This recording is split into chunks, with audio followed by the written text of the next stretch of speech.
Sure Sports. I am Omar Stennett, and I'm delighted to be with you for one more day. You know, I really love this show because right now, my club, Arsenal, playing the first game and they're about to drop 6 love. And imagine I'm here doing a show with you at the same time. You must know I love this thing. But I'm extremely delighted to be here with you today to focus on the JPL. Jamaica Premier League, and we have a really, really good one lined up for you. But as usual, you know, we kind of introduce it to the channel so we can send the link out. So all our special guests can send it to all your contacts. So right now, I'm going to play a little jingle and give you some time to share the live video with all the persons who you know so they can join us on our show today. Here we go. Yeah, from coast to coast representing. I mean, I say this is righteous representing for Omar. You don't know, come get the sports over here from near and far. Boy, boy, boy, boy. Me say I am sure sports, one thing me sure about. When me say sure, that me not doubt. Come get your sports, get it over here. Come subscribe, repost and share. I am sure sports, one thing me sure about. When me say sure, that me not doubt. Come get your sports, get it over here. Come subscribe, repost and share. If me not sure, that me not say it. Know who score, that me not say it. Never know no game play, that me not say it. If me never seen a game, me no know who play. For your sports news, better come over here so. For your soccer news, then come over here so. If you don't love sports, still come over here so. For the day done, you a go love over here so.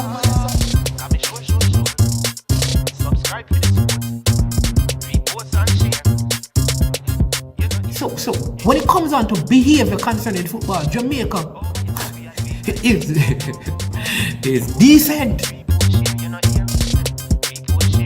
I am sure that if we can get all of these things done, set in place by the end of April, it gives us enough time before the World Cup campaign. Not afraid of no Brazil, no Argentina with these crap of players. We are good enough. Remember to like, subscribe, share. Listen, comment. Let me know what your thoughts are. Latest news and sports and updates and all of that. Check out I Am Sure Sports. You know the thing goes in. Remember, cover the whole island. Remember Kingston, Westmoreland, Galchester, Ocho-Rios, Galtego Bay. Everywhere. I Am Sure Sports. Check it out for the latest news and latest updates. Sniper King I represent. Where them feel like? Ha, yeah. Someone on for the food from we young, from we there, you need height. I Am Sure Sports. Yeah, dog. Yes, so there you have it. I am Sure Sports. Welcome again and thank you for joining us. Well, I have 3 special guests today that I want to introduce to you. Remember, please like and share the video. You may be taking a while for it to pop up in your YouTube, but it will be there. We're already live. So, yeah. All right. Don't worry yourself. Okay. All right. Make sure persons in. Let me just bring up our guest first. I have Mr. Daly. Mr. Daly is the assistant coach at Mullines United. Recently joined Mr. Anthony Patrick out there. Welcome, Mr. Daly. How are you doing, sir?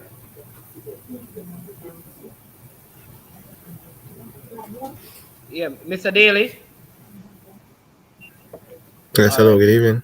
Yeah, man. Good afternoon. Welcome to the show. Good Hear to me have clearly? you. Yeah, man. We hear you loud and clear.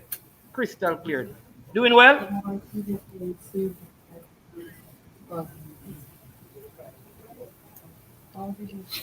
Yes, Mr. Daly. Not hearing you clearly though. Thanks for having me. Okay. All right. Let me see if I can bring up Mr. Speed and see if we're getting any better audio over there. Mr. Speed, Yes, sir. How are you? I am doing well. So you're hearing me clearly. Crystal. All right. Wonderful. Good. This is, as you all know, Mr. Rudolph Speed. He's a man out there at Cavaliers. Yes. And so he will be a part of the show today as well. And then we also have one more very special guest that is here with us today. He seemed to be relaxing. Yeah, but let me introduce him to you right now. This is Mr. Ladale Richie. So Ladale, what happened to your camera? I'm not seeing you. There you go. Ladale, how you doing? You relaxing?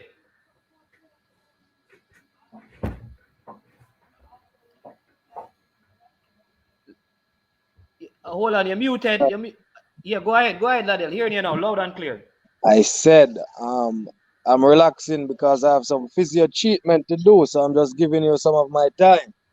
Oh, thank you very much for your time, sir. So we won't keep you long because we know you have your whole physio thing to do. Normally we begin the show by talking about the games, but before we get into that, with our other guests, I mean, just have a few questions that we want to ask you.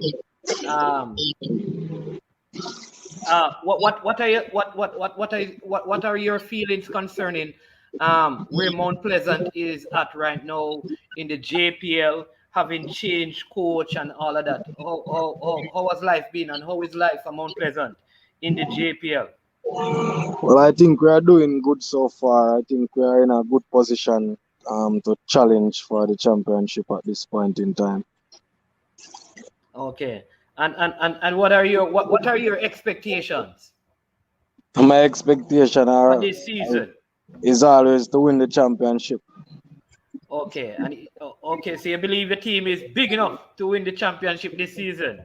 Yeah, I think we have a quality team that on our day we can beat any team. So I just think that we just need to get over the hurdles right now, where is to get to the quarterfinals and the semifinal and then the finals, and then we take it from there. Okay. I also realize that you guys have been including more of your academy players into your present in the team, right? How is that for you being a senior player? I know you're even playing with a very young centre back. What has that been like for you? Well, the academy are producing some good kids. I think they have a lot of quality. They just need some experience, and they have been training with us for a while now. So I think they're doing reasonably well when they get their chance. I my duty is just to guide them along the way, cause I'm not here to play forever. So I wanna leave a legacy. When I left, they're supposed to be one of the best set of youths in the country, and the centre back supposed to be one of the best centre backs in the country. So that's my aspiration for them. Okay, all right, that's very good. That's very good. But for you, in terms of your own personal career, we're from here. Do you see yourself getting back into the national team for the World Cup? Are you working at that, or you have given up hopes of representing the national team? Well, I've been doing what I've been doing for years now, just put in the work, and when I get my chance to show my talent and play for my country, I will do my best, and I always do my best for a national team. I always put out my best effort, and that is the only thing you can do as a player. You don't select yourself; the coaches select you. I have a very tough question for you. Based on your present form, you think you deserve a call up right now, or are there some things that you think you need to work on, or you say, yeah, man, Well, if I'm called well, up I'm right now, I'm ready. I'm ready right now. I'm in one of the best shape.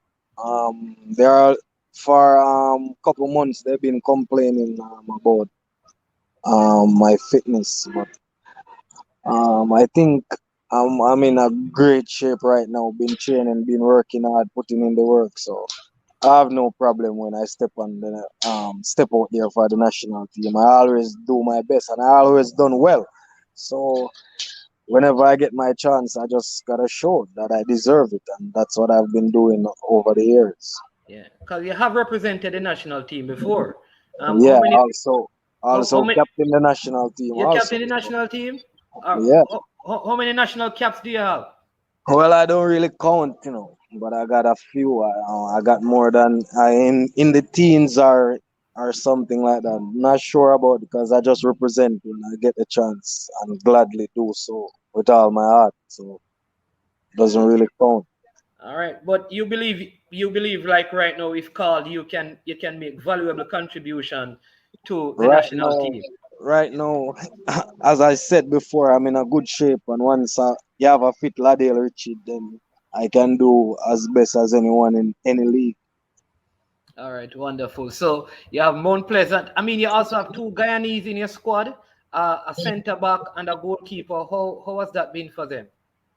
Well, they're good. They're fairly well player. The keeper is a very good keeper, and the centre back is a very young and he's a good centre back also. We just need some experience, and because Jamaica is a very different place from the other Caribbeans playing, it's more quicker. We have more speedy players, so they have to learn to adapt. But Okay. I haven't played with the centre back yet. I just train with him, so it's just a work in progress. Progress. All right, wonderful. All right, Ladell. Let me add back Mr. Daly. Mr. Daly. Um, Mr. Daly. Mr. Daly seems to be having some challenges with the internet on this side. Mr. Speed. Yes. How are you doing, Mr. Speed? How are things at Cavaliers this week? Having given up the lead 2 times in your last game. Well, the truth is, the last, I mean, there's last two games, and we have also given up the lead in the Arborview game. So even the laugh averages have been unkind to us. No, it's not usually like that. You lead 3 times and give up the lead to draw the game. So yeah, we're trying to recover from it. So we know now that we can go into the lead when we're playing. So then we know the problem is to keep it. So Keep that's the what we're lead. working on. Yeah. Yes, yes. You have any questions for Ladale? Well, just to say, not really, just to make a comment that he's a defender that I admired still, and he's somebody that I think captain the national team and probably should still have been there. But that's all. I don't have any question to really ask him. Otherwise, I'm Okay. to sit there. All right, Ladell.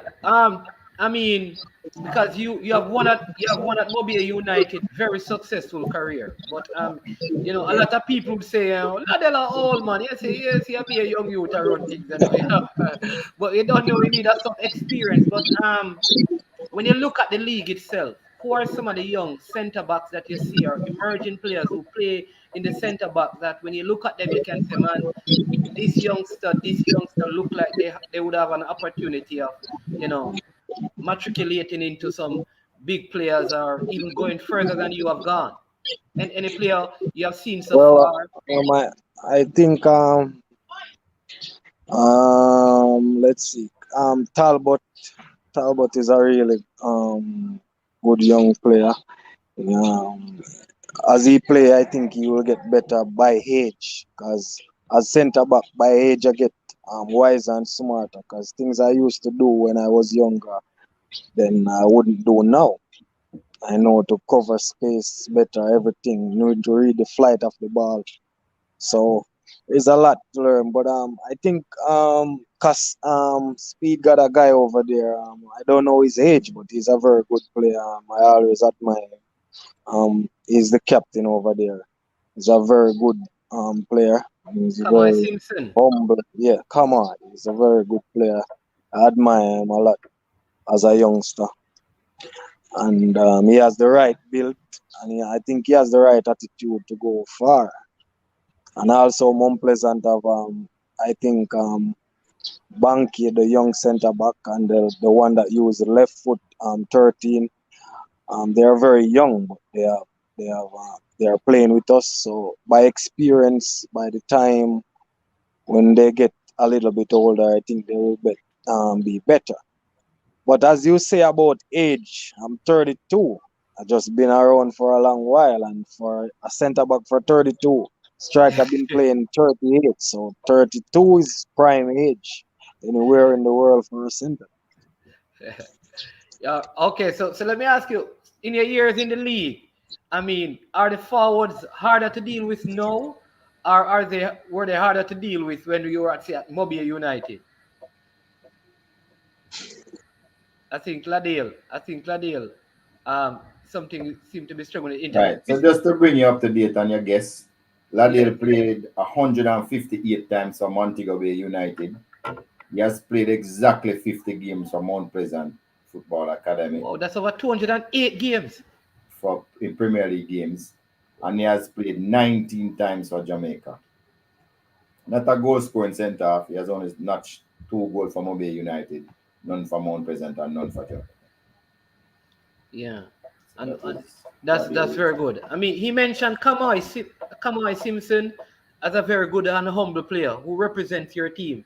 But I see someone putting it in the comment section that Kamai is not really young anymore. How old is Kamai right. Simpson? So we have a couple of really good centre halves. We have the person who's playing in the middle now is really Richard King he's 19, right? And also we have Jamai Topi who is 21.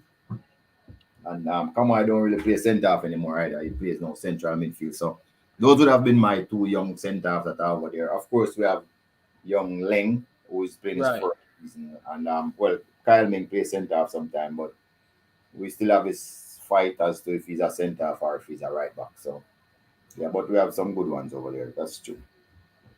Okay. Okay. All right. So how old is Kamai though? Kamai is 28 though. 20. Oh, 28? Yeah. Okay. Okay. Kamai has been around a long time for us, from the first time we came to Premier League. He's one of the only person who is still there from that. From your original season. Yeah. All right. All right. Until Not we the can second time before. Okay. All right. So until we can get back Mr. Daly from Mullines, and we're going to also have Mr. Walker. Mr. Walker is the person from Racing, and Racing recently had a youngster called Rolando Biggs who move overseas in Europe to play. So he's going to come on and give us some information on that. But in the meantime, Mr. Speid, let us look at the fixtures from last weekend to see. I know we touched a little on the Cavaliers game, but we're going to go through the the the the the the the entire the entire um the entire schedule. All right. Not sure if you're able to see that, but the Yes. Okay. you are able to, right? So the first game of the weekend was Tivoli Gardens again. Probably defined the odds so many, defeating Harborview by 3 goals to 1. What a game that was. Um, Fleming score a penalty for Tivoli, and then Aquaso Chang equalized, and then Tivoli brought on Asprilla Alexander, who scored 2 times in the 89th minute to give Harborview a 2-1 lead, and then in the 5th minute of additional time to give them a 3-1 lead. So Tivoli winning that one by 3 goals to 1. Harborview had one player red carded, just returning from red card. In fact, young Jimenez made what I think was an immature challenge to receive the second booking and was red carded. Harborview kind of struggled. I think they also, from where I sat, I think they lost the game when Lovell Palmer was substituted. I think that was when, in my own estimation, Harborview kind of lost the plot. What are your thoughts on that game, Mr. Speid? Well, yeah, very interesting game. Um, you know, Tivoli Garden went in front. Chung, leading goal scorer Chung was the one who equalized after Lovell Palmer set him up with a delightful pass in his Yes. part. All he had to do was beat the goalkeeper, and he did. And then, the game was fairly even after that. Both sides trying to look for the win. But then, the most amazing thing, this youngster playing his first game, I think. I'm not sure if his first game, but he came on, and both goals they were like a duplicate. Identical. Yeah, they were identical. Um, um, Tivoli progress down the right, cross to the back post. The fella fumbled the cross, but spun around and put it in the net. Second goal similar. And then I heard the Tivoli coach saying that, okay, well, when the Cavalier was down one against us, we kept the 4-4-2. Not conducive to play a 10 man against 10 man. So in this game, he learned his lesson. So he said he brought players wide and was able to get those crosses in for the win. So if that's the reason, I am proud of the Tivoli coach. I mean, that means he's thinking, and that's a mark of a tactical change that paid dividends for him. Okay. The second game of the weekend was Mullines defeating Humble Lion by a goal to nil. This goal was a record. Nicholas Nicholas Nelson. Nelson again, late in the game, uh, stealing this one from Humble Lion. Humble Lion, go ahead. So Lion had a heavy possession. Yes, A lot of possession. They had that player that we had said would play in the Premier League. We made the prediction. Javon Watson making his Javon debut. Watson make his debut soon. He did. I think he played in 90 minutes. Yes. But Mullines was just a thing who played more direct. They were always trying to get to the goal. They get a lot of chances in the second half. Good chances, good looks. I mean, they took some shots at the goal in the first half. But you could say that Mullines was clearly the more hungry of both teams. Eventually, even although Humble Lion was keeping possession, they were playing a bit slow. Mullines was always playing faster. And then in the end, that free kick. Brilliant free kick. Almost unstoppable. They were able to win the game with that one shot. So, again, it was a battle of the two teams at the bottom, I think. And Mullines came out on top and put themselves in an interesting position. If they could just win the next game, they'll be on 9 points and anything can come from there. Yeah. And I felt like Javon Watson wanted to come off the field. I felt like he was done, but for whatever reason, I think the coach had faith in him all the way to the end because he wasn't really into the game. He was, I think I like this. Somebody says that he needs around 4 weeks to get into the nick. I think by that time his team will be out and he'll be waiting for next season. So if Javon, after Vanzi came off, there you go. I don't think he had any choice but to keep him on. And that's really what happened. So Vanzi was, I don't know why Vanzi came off, but he was injured. He would have been the man to stay. So maybe because he came off, the coach had to persevere with Javon. In the end, it didn't work out. They lost the game. And Humble Lions now will have to win every single game from here on in. And even with that, it's going to be difficult for them to make up. They almost have to wait of 12 points. Yeah, and they have to wait on other results to go in their favor as well. Correct, to make it in the top 6. But the third game of the weekend was Mount Pleasant, who had a 1-0 win goal by Kemar Bushy Beckford, scoring for Mount Pleasant, giving them a 1-0 victory scored in the 40th minute over Portmore, who dropping points for the second week in a row, though they still sit at the top of the table. What are your thoughts on the Portmore game? No, they are now second because Veer is really at the top of the table. But I thought Portmore did enough to probably get a point. They huff, they puff, they took shots, they pressed, they're very high, took a lot of shots and a lot of possession. But Bushy Beckford is such a marksman from a long time in his career. He has been having a lean spell, but there was, he was always going to be one of those players that's going to score at some point in time. And he's a former Portmore man, I think. So, so Beckford. He played for Portmore or Waterhouse?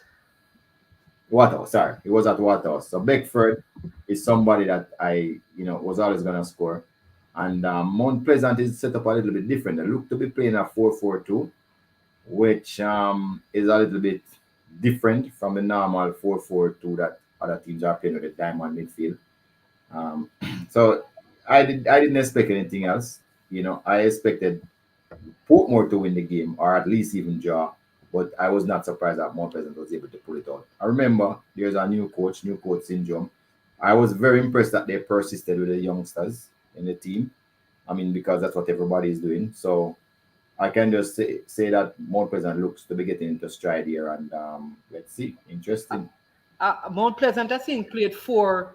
They played a 4-3-3 because what they did, they have Liston James, who was around the back as well, who played right back. And the Tajay Anderson played left back, and Richie and Christie played in the middle. But what they did, I think they put McCullough in midfield. Oh yes, Sula Makal looked like he was playing, slightly on the left hand side Right, and the left in hand an side of attacking midfield. position. So, Right, because there was a youngster behind him. but a lot of people don't know that Sula Makala was a celebrated striker in his days at Portmore At United. He was one Portmore, of the top yes. strikers in the country, hard working. He slowed down a bit. He has slowed down a bit now, but it wasn't strange for me to see him there. He's a goal scorer. He was always a goal scoring wing back. So I suppose there was some error on his part in some of the couple of the goals leading up. So maybe the coach decided that he's too good a player to bench, but have him on the field, and he seems to be paying dividend. Calm, very experienced Premier League player. Yes. All right. And then the next game we get to is Cavaliers versus Waterhouse. I must say, three good goals were scored in this game. Um, you know, two scored by Dwayne Atkinson of Cavaliers, and two scored by Damian Binns of Waterhouse. One well worked free kick by Binns, I think, and the other one was a penalty that I personally, for me, I think the call was a little bit harsh. That's just me personally. I think the call was a little bit harsh, but 2-2 game. Yeah, what are your thoughts on? I feel like Cavaliers gave the game away, that they just never stop attacking even when they had the lead. They just kept on going. And the thing is that they also missed a very good opportunity to go 3 up when Atkinson hit the post. And I think shortly after that, they conceded the equalizer with that poor penalty call, I believe. What are your thoughts on your game? So I just believe that I was the one who gave away the game. So I have to take the blame for it. But when you win game, players win. When you lose, as a coach lose. So our coaching staff has to take the blame. But the truth is that based on the run of play, we took 16 shots in that game. I mean, we were on a song. I'm not sure what the position was because I didn't see it come up, but we took 16 shots in that game. We, even after going 2-0 up, we thought there was more goals to be had. So we played for the goals. I mean, Atkinson miss, Leng miss. There was a lot of misses going on there. We had a chance on the top of the 18 that Webster had that he could have probably done better to slip it to somebody. So there was a lot of opportunities. So we kept on pressing. I mean, Cavalier style, just as our name is, we are Cavalier. That's how we play. We try to score as much as we can. Waterhouse, exciting team, end-to-end stuff.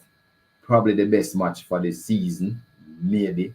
That's what the public wants to see. So we are there to entertain. We want to win, looking good all the time, and that is how we play the game. Maybe we are a bit naive, but we have shown that we can lead. 3 occasions now we have led, and the team have come back to tie up. We have shown that we can lead. We have led in 5 occasions out of 6. So what we need to do, and we are doing, is just working on finishing now at our training ground. So we're not perturbed really. Hats off to Waterhouse. They hung in there. They didn't have 2 of the brother Thomas didn't play. So it's hats off to them still. And Cavalier and Waterhouse, always exciting. So it's a good game for the public, good game for the people who are watching. So let's leave it at that. Really, some really good football. Like I said, Waterhouse were without a couple of players. I noticed Dewar also wasn't there. One of the Howell brothers wasn't there. No, both Howell brothers was there, just the Thomases. Oh, but only one started. No, both of them started. No, man. Damian Beans replaced one of the Howell brothers, man. Let's look at the. No, man, it was Owell and Binns at the number 6, and Yeah. then the other Owell was playing Why did in a I? number 10. Number 10. Stewart. Waterhouse. Yes, that is true. Stewart and the two Howell brothers and Beans, and then Yeah, Rushin Sharp and Colorado Murray were right. playing up front. Is the brothers Thomas, is the two Thomas Yes, yes, was the yes, one. yes. Yes. Right. They had a young Edwards, and they had two new centre backs, Wilson and Edwards in the back line, and I think they suffered because of that. Well, Um, Edwards have played before. He's a 16-year-old who have played in the first game of the season. So it's not his first. okay, okay, yeah, but I think they struggled down his side. That's where we tend to have a lot of our attacks. That was true. I thought like Webster was very excellent in this game.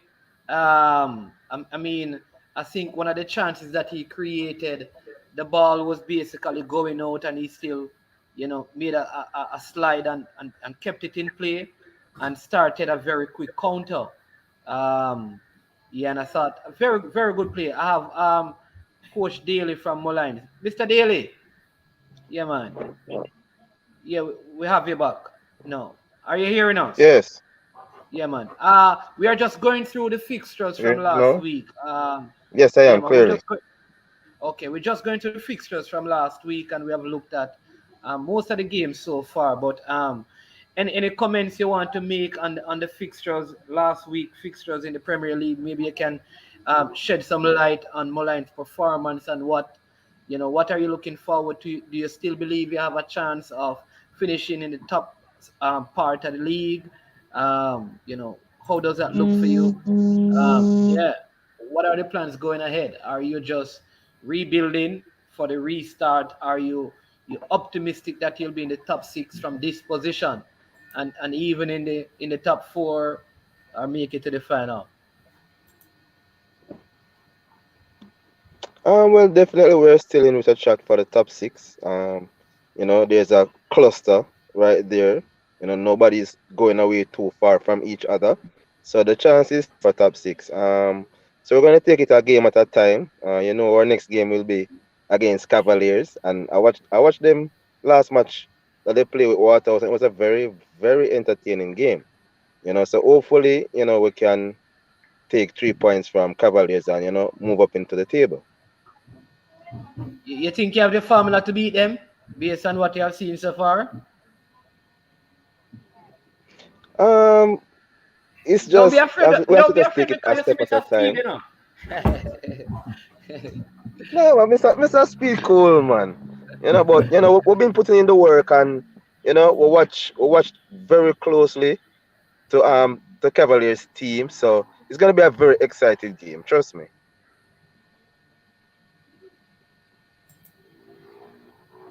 Okay. Okay. What about players? How are you managing with injuries and because the rigors of the competition? How are you managing in terms of injuries and player recovery? Everybody ready and good to go? No, not everyone. But we have injured to a few key players, and we have to just shift around the team as much as possible to try to fit the person in different positions for the upcoming game. So we think we're going to give a good account for ourselves come tomorrow. Okay, okay. All right. So, all right, Mr. Speed. I mean, I Yes, know we're sir. not there yet.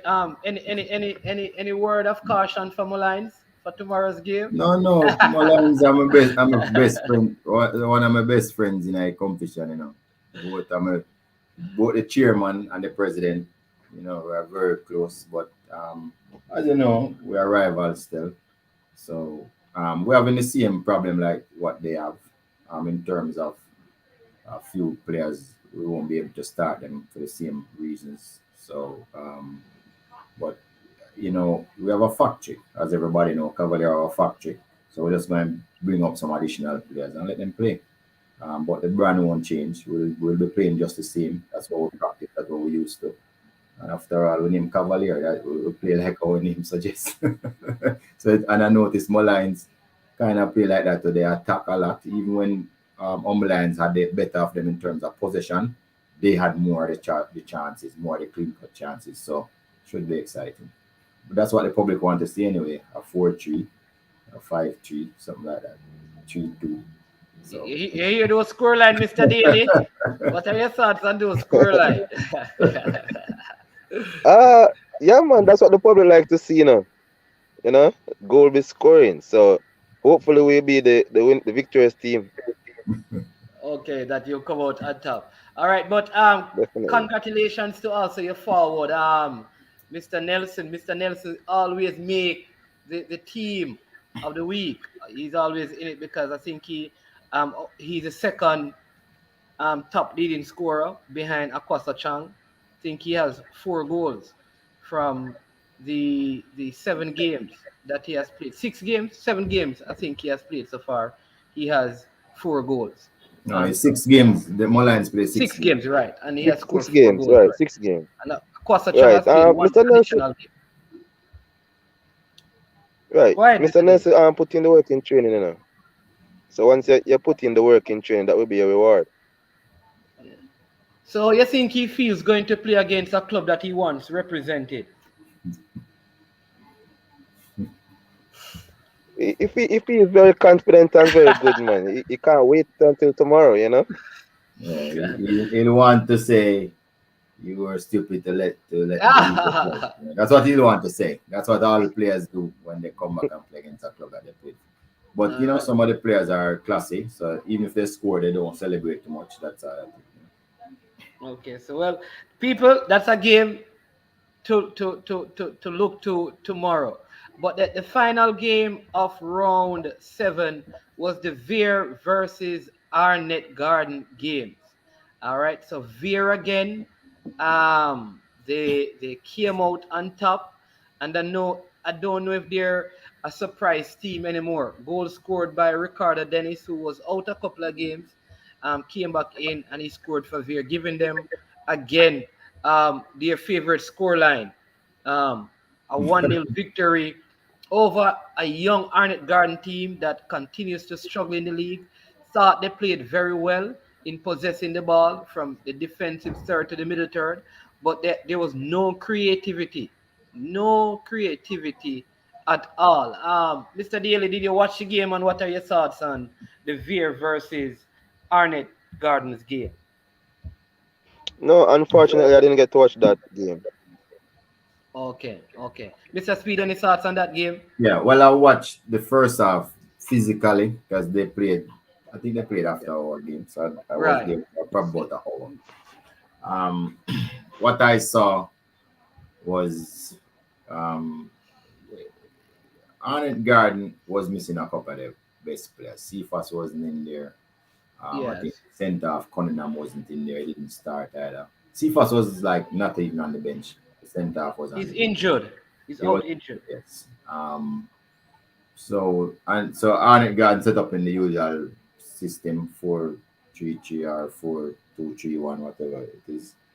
And they had some possession, but Veer will make you believe you're playing better than how you really is because Veer is trained to play without possession. So they allowed Arnett Garden to have the possession, then they would attack it at moments. Arnett then they got a free kick just outside the 18-yard box to the corner flag right there near to the corner flag, Yeah, right. and Ricardo Dennis was able to just strolling. Empty Heights header. Yes, no pressure, heights of naivety from the Arnett Garden team, and he just had the goal at his mercy. He couldn't miss from there, even if he wanted to. And then Veer did the usual. Well, I've scored already. You beat me. And they just sat back and just soak up the non-existent pressure from. I mean, they allowed Arnett to have the ball, but they, as I said, no, Arnett wasn't able to come with anything sophisticated attack. They were just plain and simple, and wasn't able to get by the Veer defense, and Veer won 1-0. Yeah. And I think that is something that the Arnett Garden coach will have to look at. Like, how do I make my ball possession effective ball possession? because I think though they possess the ball, it is not effectively possessing the ball. Like I just want to tell you that Brentford is leading Arsenal 1-0. Yeah, man, we saw that assist by Pinnock. I put it up in the chat, And Ethan Arsenal Pinnock. have 63% possession as against 37. Don't worry. Well, this is the first half. Arsenal has always been the first half team. So in the second half, they will come strong. All right. So we coach Mr. Daly still there. Yeah, man, I'm still here. All right. So we normally have a team of the week, right? So I have a team of the week. That yeah, this. So well, I have it right here with me. So I'm going to share it. See, let me see how the platform work. But the team of the week is in goal, and for the most part, when it comes to selecting the team of the week, we use one of the teams that actually won with the players who played well. So in goal, we have Akil Clark. I think this is the second game he has played for Mount Pleasant and he has not conceded. And so we have him in goal. And then you can tell us what your thoughts are. Is there a next goalkeeper that you think should have been given some consideration? In this team of the week. But that's who we have in goal. Definitely. Akil Clark. Go ahead. Well, definitely. I think my goalkeeper, should be Deserves a shout. get Yes. a start. Right, because he kept a clean sheet this last game, which helped us to a victory. Well, that is true, but he never made any saves still, because I thought the defense line played well. Yes, the defense line play. He made a couple of saves, man. Yeah, He made a okay, couple all of right. saves.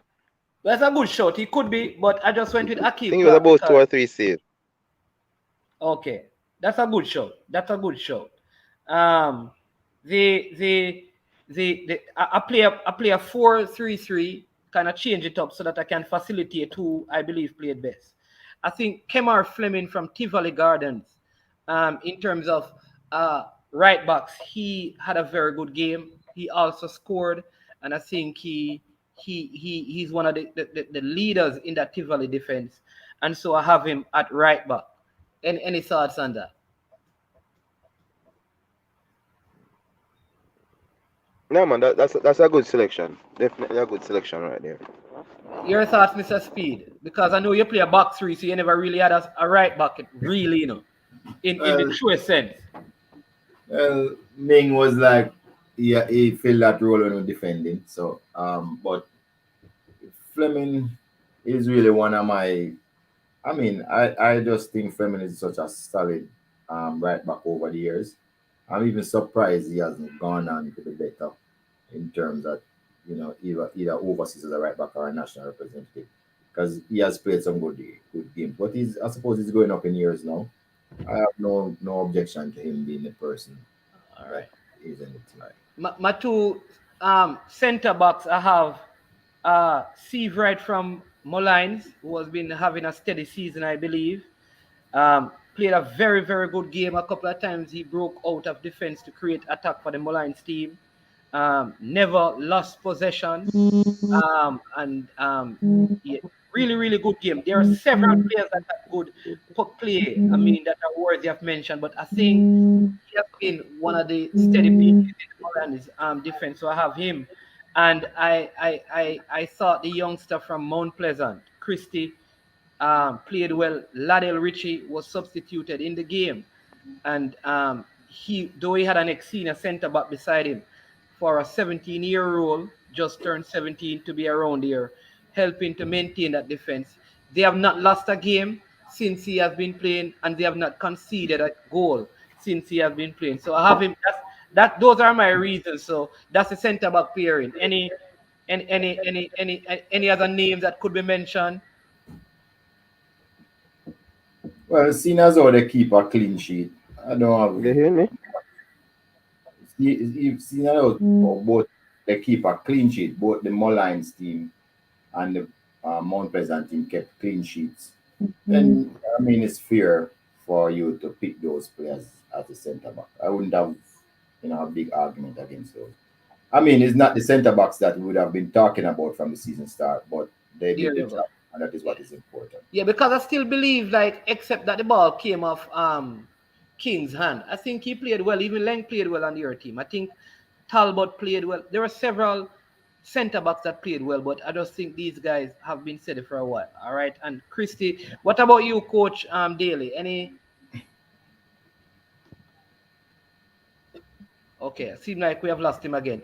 At left back, I have this was a struggle for me because one of the reasons it was is because so many teams are now playing box threes and stuff like that, and so Well, you the get, a lot of teams are not playing back three. Most teams playing back four still. yeah. But Okay, the person who is playing on the left side of a back three, you could call him a left back. call him a left back. Okay, all right. Yeah, and the So person who play on the right side is a right back because they have those attributes too. They come up and uses the space. the same space. And then the team will only play one centre back. That's really what is happening when you play a back three. Yeah. Or you could look to say you're playing with three centre backs too, but you could look at it that way too. I should have because what happened is that it almost like I didn't know who to put there, so I ended up I just put in Harding for Harborview and because they lost. So Yeah, I would have a problem with a team that can't see three goals. 3 goals. There you go. So that is the issue. So you have to give me a name. Yeah, you have to give me a left back out there that had a very good, or a person who played on the left. Who played for Cavaliers on that side? No, but Irvin. I think Irvin played on that side for you. Irvin and Lang. But I the didn't think Waterhouse Campbell. I don't think he the played Waterhouse well. left back was decent. Really? Then you consider 2 goals to we rate his side a lot. No, I wouldn't give him either. I thought he considered because the goal that Ming assisted on where he went on the flank was Campbell's fault. It wasn't his fault. He couldn't do anything about it, but it was on his side. Yes, so that is those goals, the build up and the finish. That's what you see in Champions League, in all those top leagues. The way it was done, you could see the fluency, the passing sequence, the run, the cross, the finish. It was all there. I don't think he could have done anything about it. All right. So my people, let us hear what your thoughts are. Who fills in at left back in this squad this week? You get to choose that. Campbell from Waterhouse was okay still. Give me a different name. Brian. He was, but again, that goal came from his side, as Coach Speid just said. So give me a next name. Give me a next name. In midfield, I have 2 names in there that, listen, these guys have been having steady season, and I think because they're not in the someone is saying that are the left back from Dumby Holden. Dumby Holden didn't play this week. No, they sat out. Yeah, so we can't put no man. Dumby Holden, he didn't play, man. So he can't be a part of it, Brian. All right. No, so in midfield, right? So I'm playing 3 in midfield. I have, and you can tell me what your thoughts are. I have the 3 I have in the middle are this guy called Lamar Neal from Veer, and I also have Brown from Veer with Benbow from Mount Pleasant. Those are the 3 midfielders that I have there because I really look to see who would give me what I want in the midfield. I know, and then up front I have Webster, Atkinson, and Nelson. Right? What do you think about the midfield, Mr. Speid? How you play that midfield? Is it 1-6 and 2-8, or is it 2-6 and 1-10? Or I'll put Benbow at the 10 and then 2-6. So that's how I set it up. Well, I don't think Neil is a 6. Oh, he's a box to box. Yeah. Yeah. Okay. Yeah, so I have Neil and there's a number 14 guy for Veer. And his name is Brown. Yeah, he has been playing. I think he's from Reno, if memory serves me right. He could be a player from Reno who came up. Somebody just said McCullough from Mount Pleasant also had a good game in midfield as well. Um, that's a good shout. But McCullough didn't play left back for Mount Pleasant this week. He played in midfield, so I couldn't put him there. And I felt like they were protecting the young left back, so I don't think the Mount Pleasant left back could be there. But Shona K. Cohen are saying McCullough went to play left back for a decent portion of the game. No, man, McCullough. Well, how could you leave out Binns as one at number 6 when he scored 2 goals? You know what? Hey, I had a problem with Binns, because Binns should have been. Personally, I think Binns should have been red carded, Probably. So those things, I don't know people, but that is a part of it. I don't like them kind of games. I thought he when he hit the cup, when he basically punched the player, he should have been red carded. Maybe the ref didn't see. Of course, there's the ref. Well, you know what? Maybe the ref didn't see. So that is why, because I was going to put him in the team, but because you suggested, I'm going to put him in. No. It's a good reason not to put him in. I don't like off the field, off the ball incidents. I think it's the worst thing a player can do. Yeah, you can easily injure somebody irretrievably with those off the ball incidents. I am against it.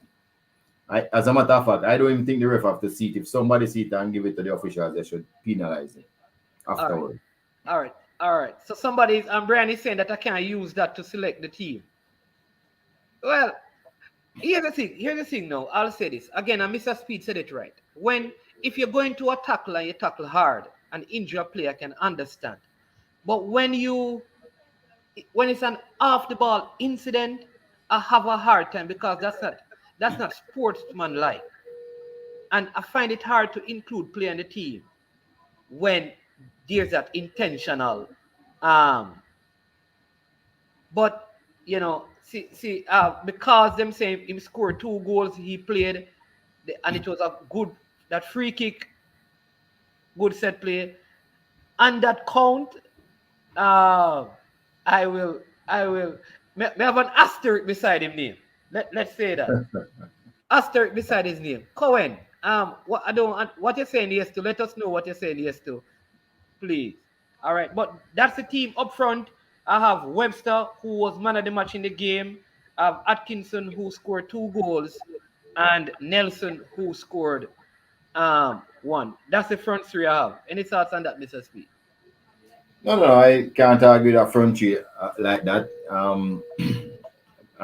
The only person who could lay a claim to it would have been the fella from Tivoli who came on and scored 2 goals. Yeah. I suppose he was a sub, so you just keep him as a sub, so he would have gotten an honorable mention. Yeah. Because his goals changed. He got the winning goal, and the go ahead goal and the winning goal. He got the winning goal. All right. So this is a very good comment by Brian. He's trying to win at all costs. Nothing wrong with it. If you're not caught, it's risk reward. Yeah, Brian, but the risk too great if he was caught. Or if we had refs like overseas who wouldn't miss nothing, then clearly his team would have been playing with 10 under the gun already. It would have been really difficult for his team to get anything from the game unless he stayed on the field. So, Brian, or if you had camera. Yeah, we don't agree with you, Brian. Yeah. So the front 3 had 4 goals between them. Yeah, this week. So that is the 11. But I will say this, right? Over the weeks I've been doing this 11. Nelson has been the most consistent person in it, And quite rightly so. I mean, he has gone 4 goals. I think he has been scoring every week. I don't think he scored in the first couple of weeks, and then since then he has scored every week. Really a good player, knows how to score goals. He has been scoring goals from he was like 16 years old. And he has been scoring a lot of them. But that's how it is. We just have to make sure, say, for our game, we try and keep him off the score sheet because well, we're gonna move into those games this week. But how old is he now? He's probably 22, somewhere there. Although we could check, I could check his age and let you know. All I'll right. tell you. Yeah, it's probably about 22. All right. So the first game of this weekend, people, incidentally, tomorrow is my birthday. I am telling you, so yeah, so I hope I can at least, after coming from the spa, watch some good local football to spice up the birthday. You understand? But the first game of the weekend um is the 1 o'clock game between Cavaliers and Molines. And we kind of heard from Mr. Speid and Mr. Daly, the assistant coach. Oh, Nelson is 22 years old. Yeah. Yeah, and somebody said Cohen, Shania K. Cohen. Yeah, he's 22 years old. He's 22? He's young, man. Who? Nelson. Yes, man, you're mistaking him with his bigger brother, All right, Mr. Garrel, big up yourself. You're mistaking him with his bigger brother. But he has always been the younger of both. Remember, he was going to school. Remember, he was going to school at Idle. He was one of their top striker when Idle made a long run in the Manning Cup. So he has been around from a young age. But yes, he's definitely he's 22. He has played. Somebody are changing saying he's 27. No, that's Jeremy Nelson. Oh, Jeremy Nelson. No, man, Jeremy Nelson is not 27. Jeremy Nelson in 930s. No, I'm not in 930s. I'm not that old. Really? You're sure? Yeah, I'm sure. Both of them played for me a couple years ago. You know what is funny? You know that a lot of these things online are wrong. Because when you go online, when you go on this site and you punch in Jeremy Nelson's name, they show him up as being 37, Yeah, some of it is wrong, but he's about 27. 27. Okay.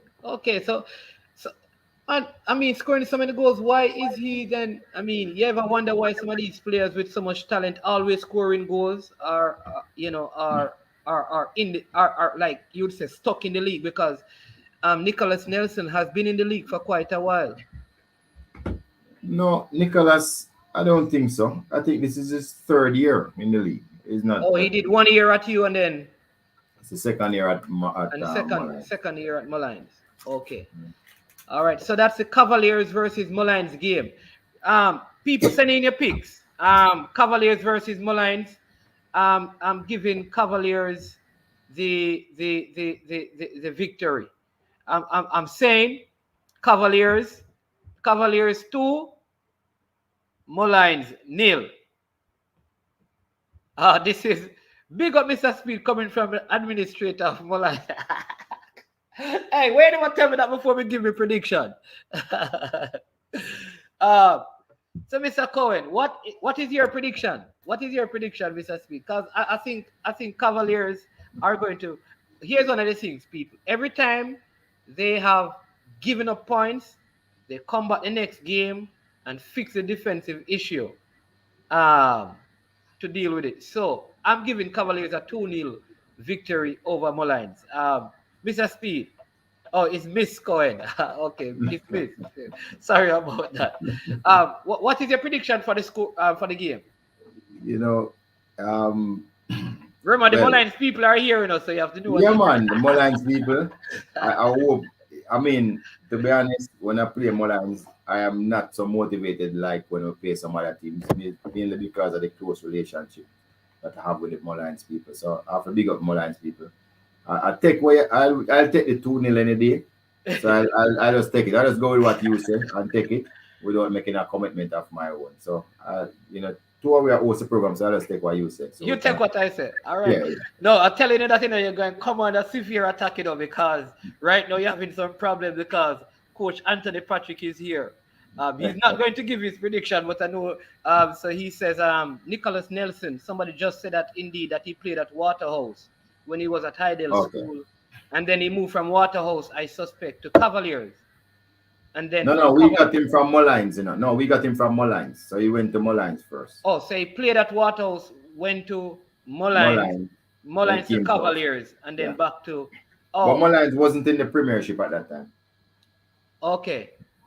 Okay. Has played Premier League for about 4 years. He played for Waterhouse as well. Yeah, man. Thanks for that clarity. So, Mr. Patrick, what is your prediction for the game? You hear this now? Who is getting the credit? Mr. Speed, talk to me. Oh, for what? You see that comment right there? Also by me. Oh yeah. He was. I think Patrick is known to carry to play young players. Um, it's one of his trademark to play young players in Premier League teams. I just perfected it, but him is out. Is somebody who has been playing young players in Premier League teams all along. Very All good along. coach.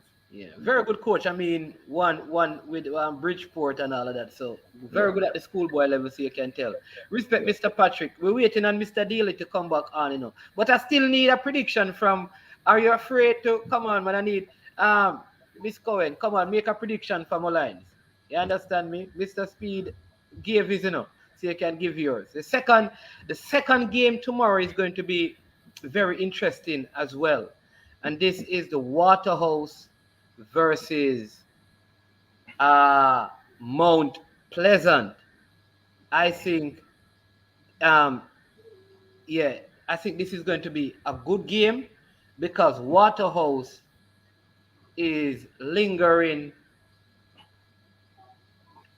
down at the lower half of the table. Let's put it that way. And if they have any desire of moving up into the top six, they need to get their act together very soon.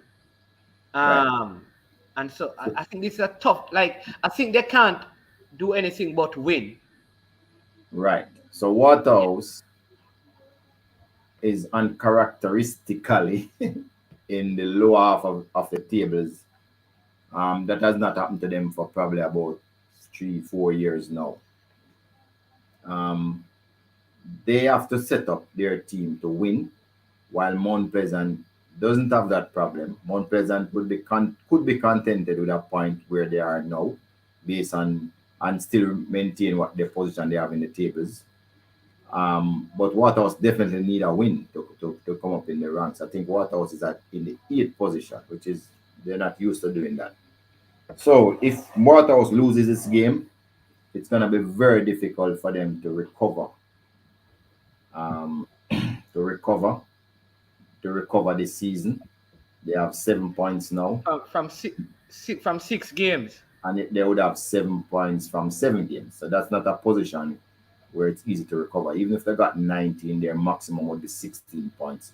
One Pleasant could easily draw and go to 12 points and still retain that position based on how the tables are. But I have a feeling that Mount Pleasant will not be satisfied with a draw, or will not be satisfied with a draw. They are also going to come out for the win. To me, on the best day, Waterhouse is too hot to handle. Waterhouse can handle any team on their best day.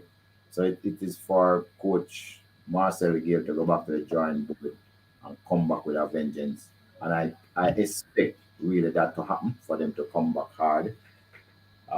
But Mount Pleasant is not an easy team to break down. But Marcel Gale is very astute. But I'm going to say this game is going to come to a draw. I don't see any winners here in this All match. right. Let me say this. I am confident that based on what I've seen from Waterhouse forward play, because I think the weakest part of Waterhouse's game is the forward play. They have not been able to score goals in open play, Right. free kicks But and they have people like Howell, that guy plays a goal scorer. Fletcher, hasn't yeah. But not Fletcher, so yeah. much. Go Sharp ahead. used to be. Colorado Murray scored over double digits last year. And but remember, he's coming back from injury, so Colorado will feel fitter and better in this particular match. So you know, I expect that they will become a force as soon as they sort out who those three players are. I think that's their main problem. So Okay. as I said before, Waterhouse have no option but to come for the win. And it could also become the reason why they might fail, because they know they have to attack, and Mount Pleasant could set up to just counter. So it's going to be interesting. Um, but if you look at the tables also, again, you can see that Mount Pleasant is not a goal scoring team either. They scored 5 and conceded 4. So they haven't set the pace alight. Waterhouse actually has scored 7 even though they conceded 6. So when it comes to goal scoring, if you have that reservation about Waterhouse, they have done better than Mount Pleasant in scoring goals. So that is why I think this game will really be a draw. All right. All right. So this you hear that? So that's Mr. Speed's prediction, not mine. All right. So I'm going to put up because here's the thing. I since this new goalkeeper and the young Christie has played centre back, they have not conceded. I think they have finally found what I believe is something good, which is to move Suley McCullough from left back, put him in midfield because he has become better defensively and he provides them with that solidarity going forward. I think because the infusion of the Daniel Green and the Cardell Benbow and Bushy Beckford in that side, the pace, I'm always concerned about the pace of the Waterhouse defense, especially in the middle of the park. They tried somebody new called Wilson, and I don't think he had a good game. So I'm going Mount Pleasant 2, Waterhouse 0. A lot of twos this week, but 0. yeah, I don't think Waterhouse gonna score. I just don't see them breaking down, except that because Ladale Richie came off in the last game, which could mean that he's nursing an injury. Maybe that will affect how they defend. And if that No, is the case, but they are going to put back Liston James in the middle. They have Osani Ricketts. They have players who can replace Ladale. I don't think it's a big issue. And they have one of those players, I think, from that one of the overseas players. Guyana, Kevin, you haven't seen him all season, not even on the bench, so I don't know. But yeah, but that is my prediction. But here we go. I see Mr. David Galloway saying I think the Mullines game will finish 1-1. Is that David Galloway from Mount Pleasant? The one and only. Maybe that works out better for Mount Pleasant in the team. Yeah, and that's a payback for me because I said the Waterhouse game and Mount Pleasant game will finish. It's not draw, so I'm just saying what the same thing. Respect Mr. Galloway. Yeah. And then Brian says Cavaliers 2, Mullines 1. I'll take that too. And then same thing, Mount Pleasant 2, Waterhouse 1. And then Miss Cohen is helping us to understand that, which she's speaking going back to Nelson's that he played youth competition for Mullines, then to Waterhouse, back to Mullines, then to Mr. Speid, and he's back at Mullines. So and that's actually true because we had scouted Nelson, that's Cavalier, when he was a youth player. He was at Mullines and he won a player of the week in under 17 competition. I think he scored 4 goals in a match. So that's actually true. I didn't remember that we played youth football for Mullines, but that's true. Okay. He was at Rivali first, then he came to Mullines. Okay, and then you have the two, what I call the two wounded teams playing. Humble Lion versus Harborview.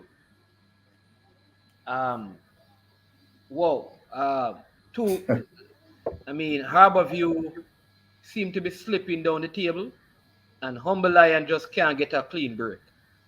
Well, you're so correct about this game. This is probably the most interesting game because this is a game that can decide the fate of both teams. If Humble Lion loses this game, they would have played their 8th game. If they draw, playing their 8th game, they will have 4 points. That effectively takes Humble Lion basically out of a 6th place finish because even if they won the last 2, that would carry them up to 10 points. I am not sure 10 points is enough to carry to the playoff round. Hey, remember this is I am sure sports, so you can't say I am not sure.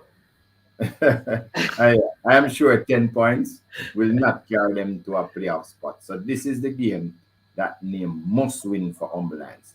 Now, in the last game, then Harborview have played 7 games. So they have played more games than the other 3 teams that is locked with them on 9 points. Harborview loses this game. They also will have a maximum of 14 points, which could be enough to carry them through, but they'll have to get help. But when I remember looking back at the game with Mullines and Humble Lion did not play too badly. They made some passing combinations. They had the bulk of the possession, and they have quality players on the pitch.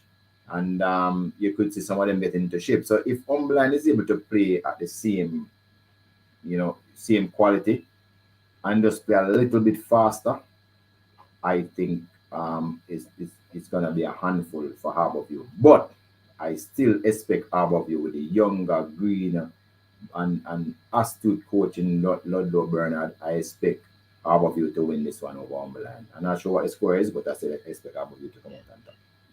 I have a little concern for Harborview. I think the loss of Lovell Palmer, and based on his reaction coming off the field, I can't, unless they have Romario Williams or Campbell, who has been out for a while. Unless he comes back, I think they're going to struggle in terms of not having someone like a senior older person out there to manage the younger players. Because I think really it was the loss of Lovell Palmer.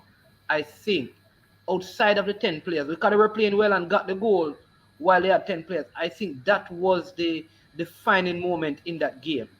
And I am not I almost think like they need that mature head out there to make a difference. I think they need that mature head. And No, well, I agree with you, but at the same time, playing with 10 men, you might put up a resistance for a while, but it's hard.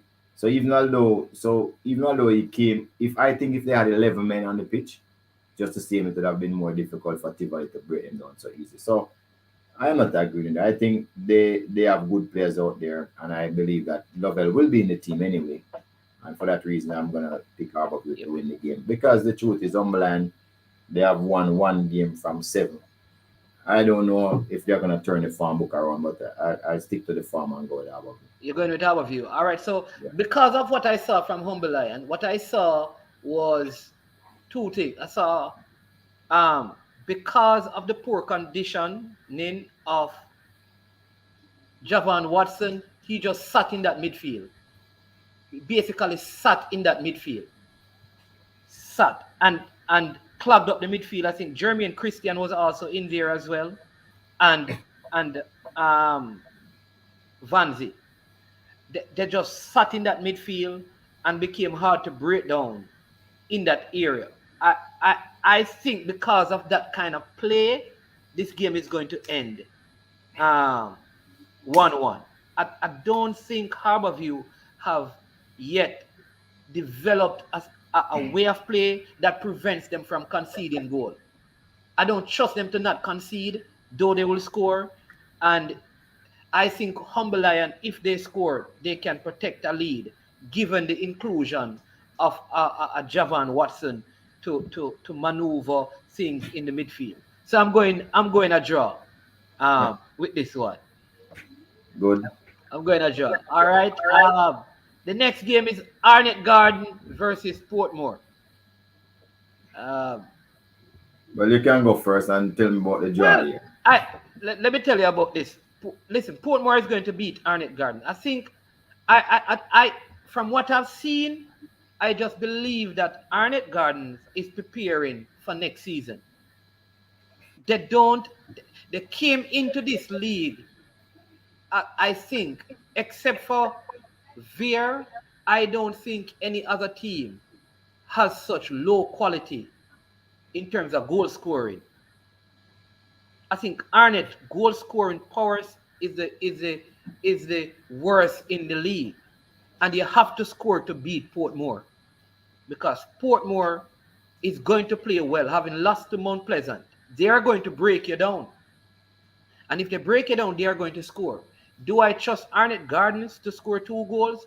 No, and so it is based on that count that I'm giving the victory to Portmore.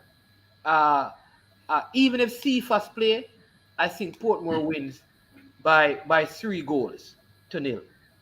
Right. So I'm not going against that prediction. So we kind of concur here. Arnett Garden had based them team on having Reed still there, Kiki, the fast player Tull, Malcolm. Malcolm. Those players were supposed to still be in Arnett Gardens roster when they made the chops last year to get rid of some of the older players, right? But those players haven't turned up this year. They are still overseas, either working or playing. So Arnett Garden had to go and find a different players. So they have found a set of young players. And young is good, but those young players don't have any experiences. And that is really the problem that they face. So, and then even at the back, there's no experience there. There are still young players. And, when bad luck, because Rodriguez here has gone to college, and then they bought the national keeper. Yes. And he's injured. So he wasn't able to play either. Broke his So finger. unless Arnett Garden change their structure and change their system, it's gonna be a walk in the park for Portmore. It might look hard initially, but Portmore's gonna break them down and get the win one way or the other. Yeah. And you know what is funny? I think the Arnett Gardner young goalkeeper kept very well. That's it. That's the thing, you know. I think he kept very well in the game. I think that player who I think was at JC's name, he came on. It's not Chang. Is what's his name, man? But he came on. He played well. Plays up front. Yeah, and I know who it is. Came over from Portlanders. Right. Played it. All right. We have joining us Mr. Speid. This is Mr. Nigel Walker. Mr. Nigel Walker is the manager at Racing. Don't know if you have ever heard about that club. That is a club where Mr. Anthony Patrick served as a part of. But Racing just probably did something very historic that we need to hear about. And so we want to welcome Mr. Right. Mr. But before you start, let us ahead. see how good his knowledge is on picking winners. So the Tivoli Dundolin game. Let him tell us who's going to win that. Yeah. Go ahead, Mr. Walker. Talk to us. Afternoon, gentlemen. Afternoon, dear listeners also. Of course, I would definitely go down bowling for that game. It's going a whole lot of goal now, and they're getting into their own. So I think definitely they will probably win, not even too long. Too long? But I just wanted to tell you something, and then you can think again. No team that took the break has ever come back and won a game. They either draw or lose, and lose is the most favorite expression. When you sit out a game, when you come back, you generally lose, but a few teams have drawn. All right, start over. Still going to win. Still going to win.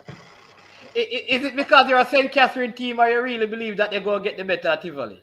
Not only that I'm a St. Catherine team also, but I think they've been playing pretty well lately, and their defense is basically getting to their own now. So I think they can definitely win this one. I just want to tell you again that their captain was red carded in the last match. They sent off. Them call him Big Dog. That's the captain. Mainstay of defense. You're still sticking to your point. I don't know why we don't want me to change it. We just sorry. The man is sure. The channel name is I Am Sure Sports. So he's sure of his sure of his pick. He's not changing. He's not changing. Going with the bowling. All right.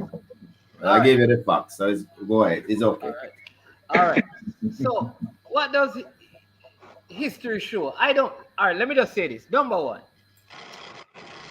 This Tivoli team has gotten better every single week. All right. They started out being very conservative in terms of defense, and they have found their goal scoring booth. It's a hard game to really predict from where I stand, because I could see Dunbeholden winning, but it wouldn't surprise me if Tivoli, as usual, steal a victory. But one thing I'm sure about is that this game not tying. No, it can be a very good game, and I think it can be an entertaining game also. Yeah. But two teams that like to attack and go there. There you go. Mm-hmm.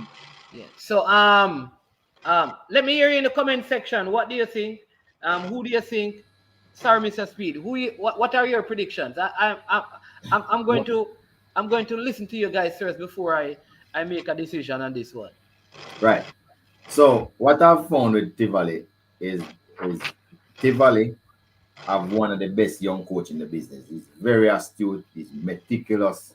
He thinks about every permutation when it comes to play a game, and that is one of the reasons why Tivoli. Right. So that's one reason. Don Bowling has also acquired of himself one of the most experienced coach in the league now.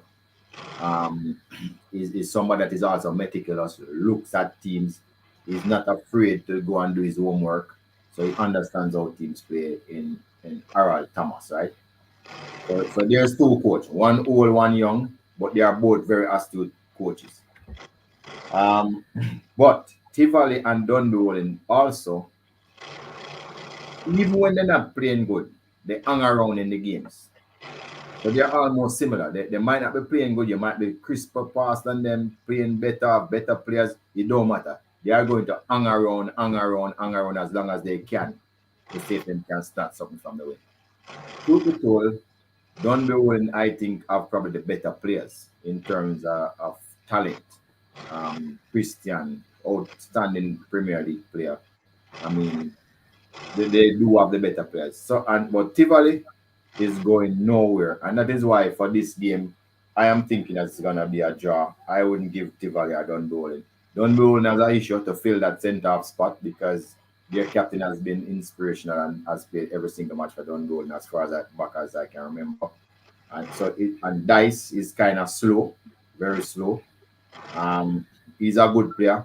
So it just remains to be seen what type of partnership will be at the Dunbowl in defense. But Tivoli Garden has shown that they will hit you, they will scrap, they will fight, they will do everything possible to stay in the game because it's just the nature of the team, and that is the reason why I'm not giving Dunbowl in the victory.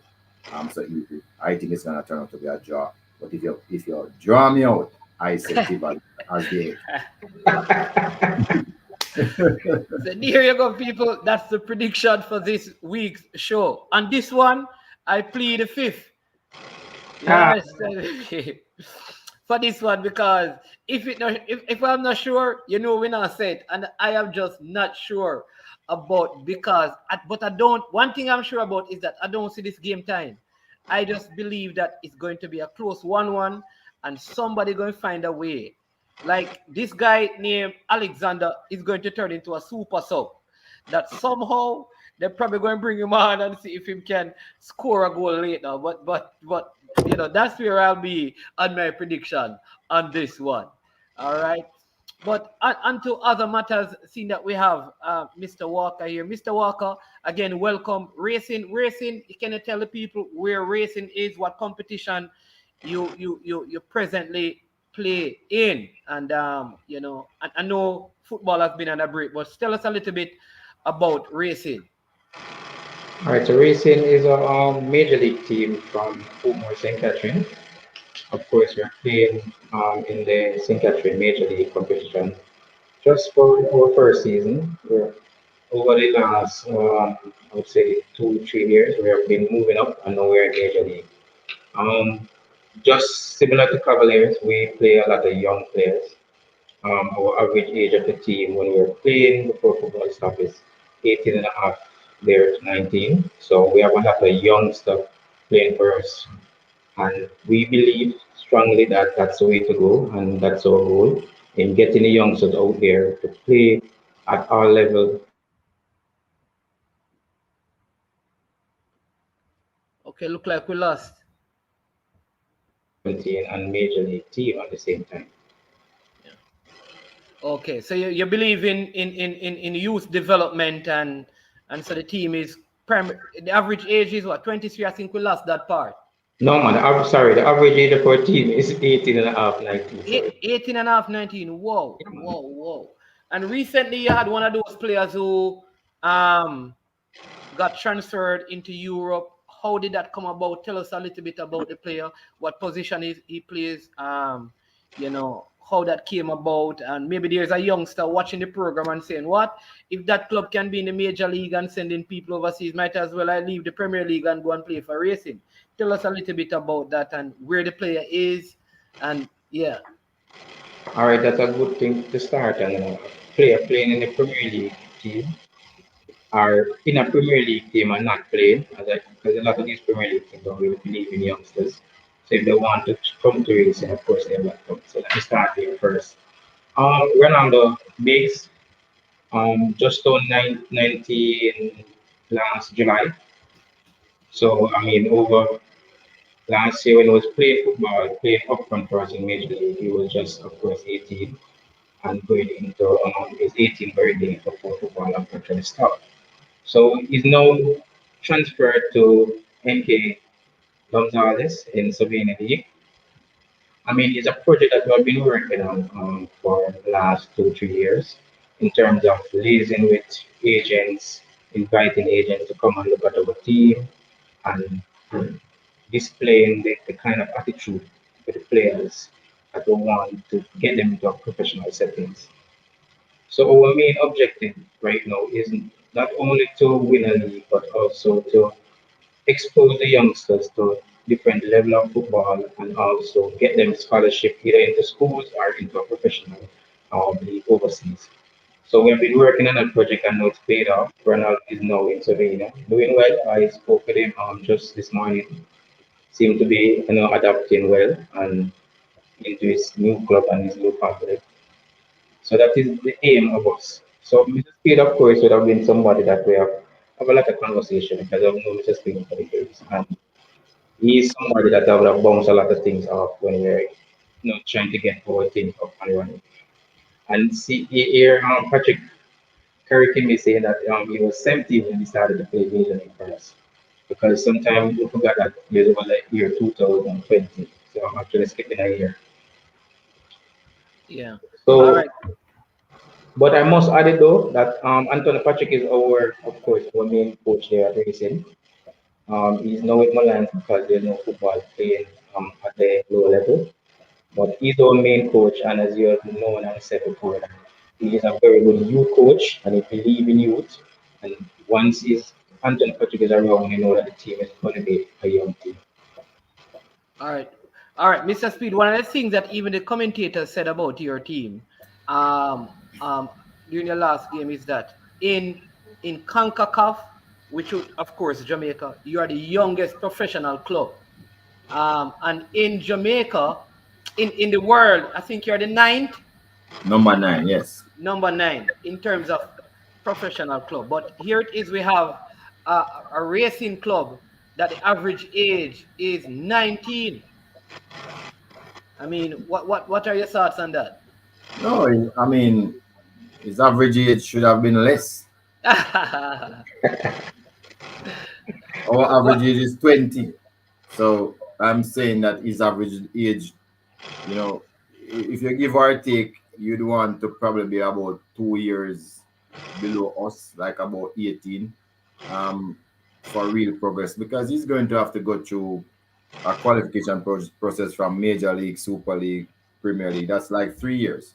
So those players will definitely be roughly, 22 by the time they come to the Premier League. They'll probably be too old. So, but I must commend him though for having that average age, because when I look at most of the Major League teams, and let me tell you a story to tell you where I am. I went to watch a match in a rural parish. The president said, "Hey, come and watch the game." So I was there watching the game. They said them have some good players down here. Half time, the number 10 on the team came off the field, jumped in a car. So I said, where you going? He said, I'm done. I'm going to run my taxi now. And he just drive out and go run the taxi. And I was wondering why we still subsidizing those players in a professional league. So a major league team is doing exactly what racing is supposed to do. Have young players, schoolboys, 16, 17, 18. Those are the players that should be playing in the major league for development purpose. Not these 30-year-olds or 29-year-olds who's, they have their other jobs and don't take the football serious. So, I mean, I must congratulate Nigel Walker for what he's doing over there. I still think his age should be down a little, but it's a good start and it's a good look. And you're saying that because he's in the major league, right? His age should be younger if he has thoughts of going into the Premier League. Yes, and also of when it comes to the Premier League, He doesn't do what a lot of the Premier League team does. Buy 22 new players. People who basically other clubs don't really want to use those players. And what happened to those Premier League teams? They struggle and they go right back down. Okay. Okay. All right. And Mr. Walker, what level or what age? What level? Sorry, what level is the club at? What tier? First, top division, second division, and yeah, Which of the club you're talking? Gonzales? yeah, thumbs up. Yes. Yeah, man, they are playing in Tier 1 in Slovenia.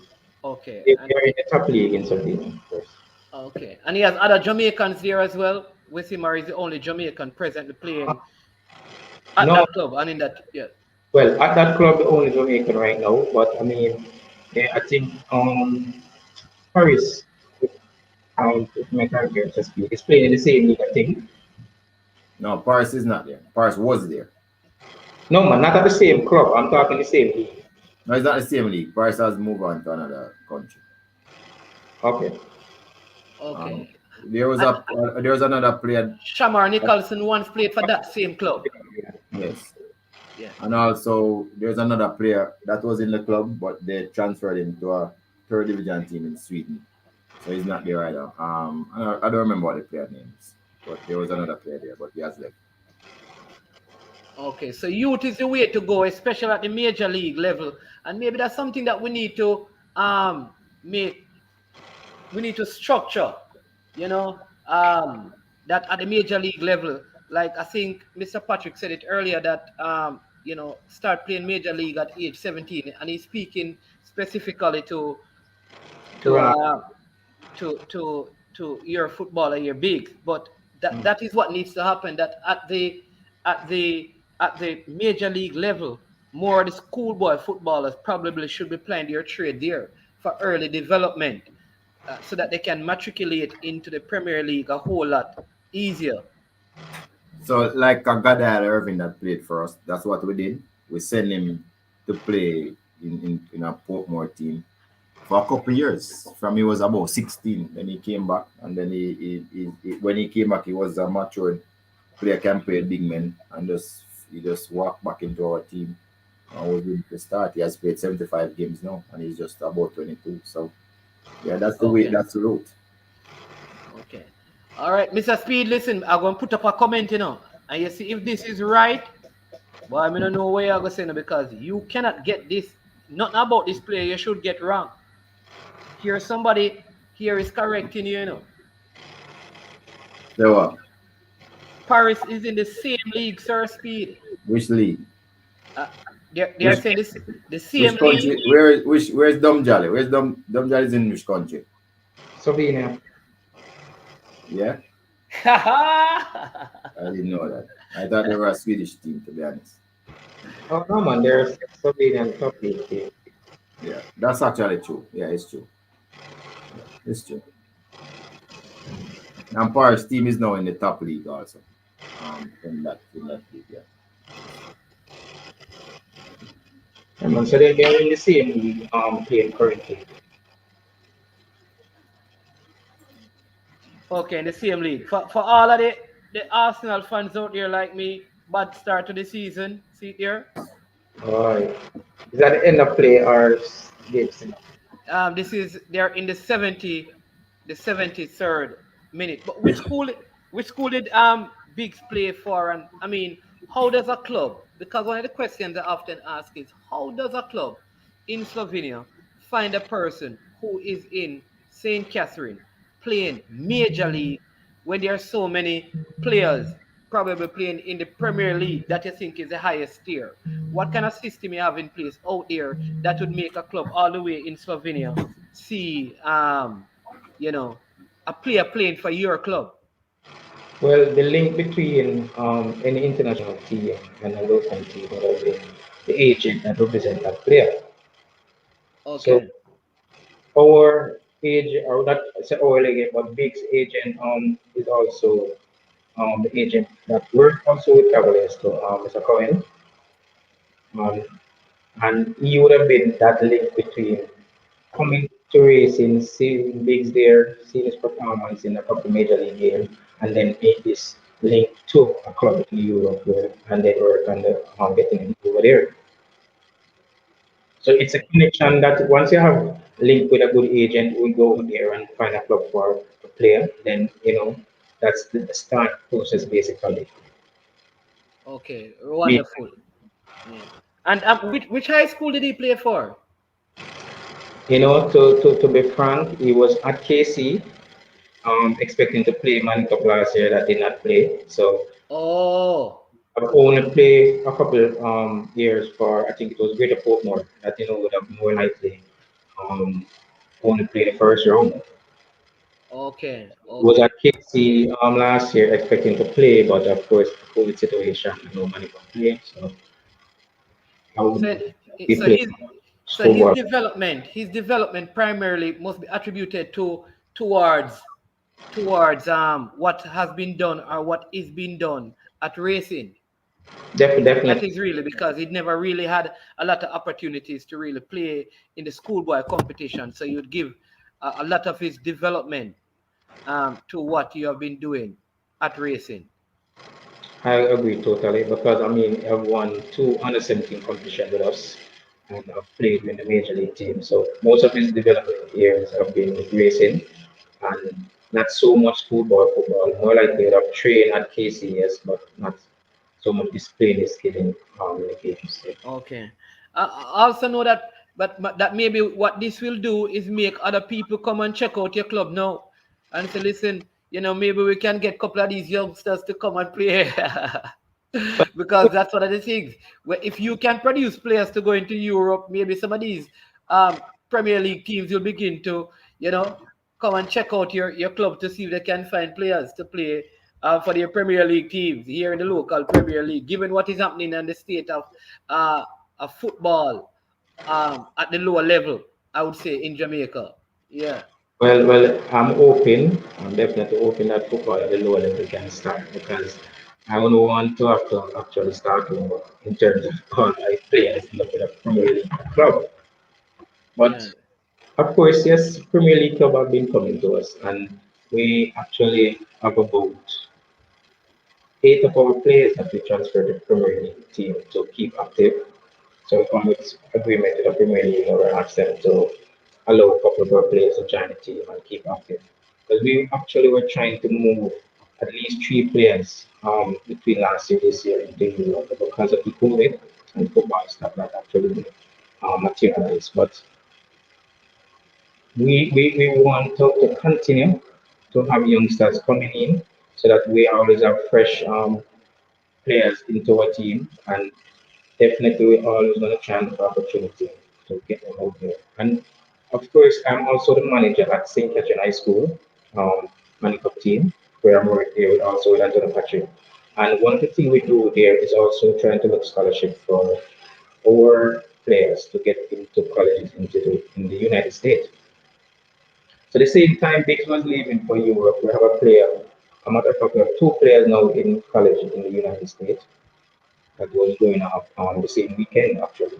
So, it's a good feeling to see players getting into Europe and also getting into college at the same time. All right, wonderful. So you're not just doing it from a professional football level, but also to help them to become astute educationally.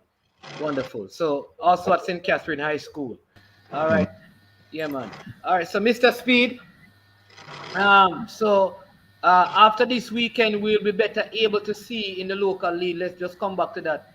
How things are shaping up for the because every team would have played at least 7 games, and so which means that there'll be only 3 rounds a game left for most teams. Though some will have two, which really tells us like who is going to finish in top six, who is going to be top two, and who is going to be in the bottom half of the table.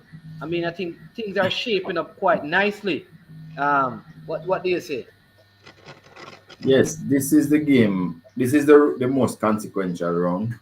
Um, it's news that all Marvel Universe saying we are in the end games now. You Yeah. lose here, you're in serious trouble.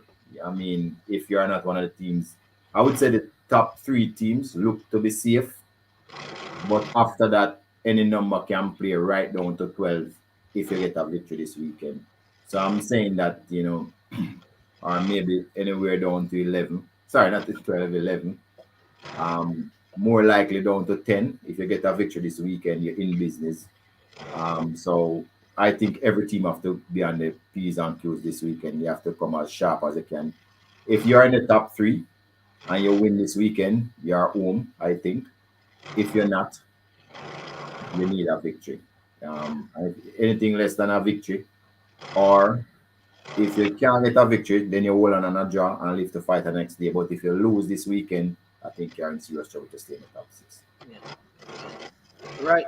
One of the top 3 teams won't be playing this week, which is Veer, because this is their rest week. So Portmore with a win will be able to, I think, surpass them because Veer is on 13 points, 14 points. Portmore is on 13, and Mount Pleasant is on 11 points. Cavaliers 9, Harborview 9 in 5th, and Tivoli 9 in 6th. Dumble Holden 9 in 7th position. And so, like it's a very consequential round in terms of who is playing and who is resting.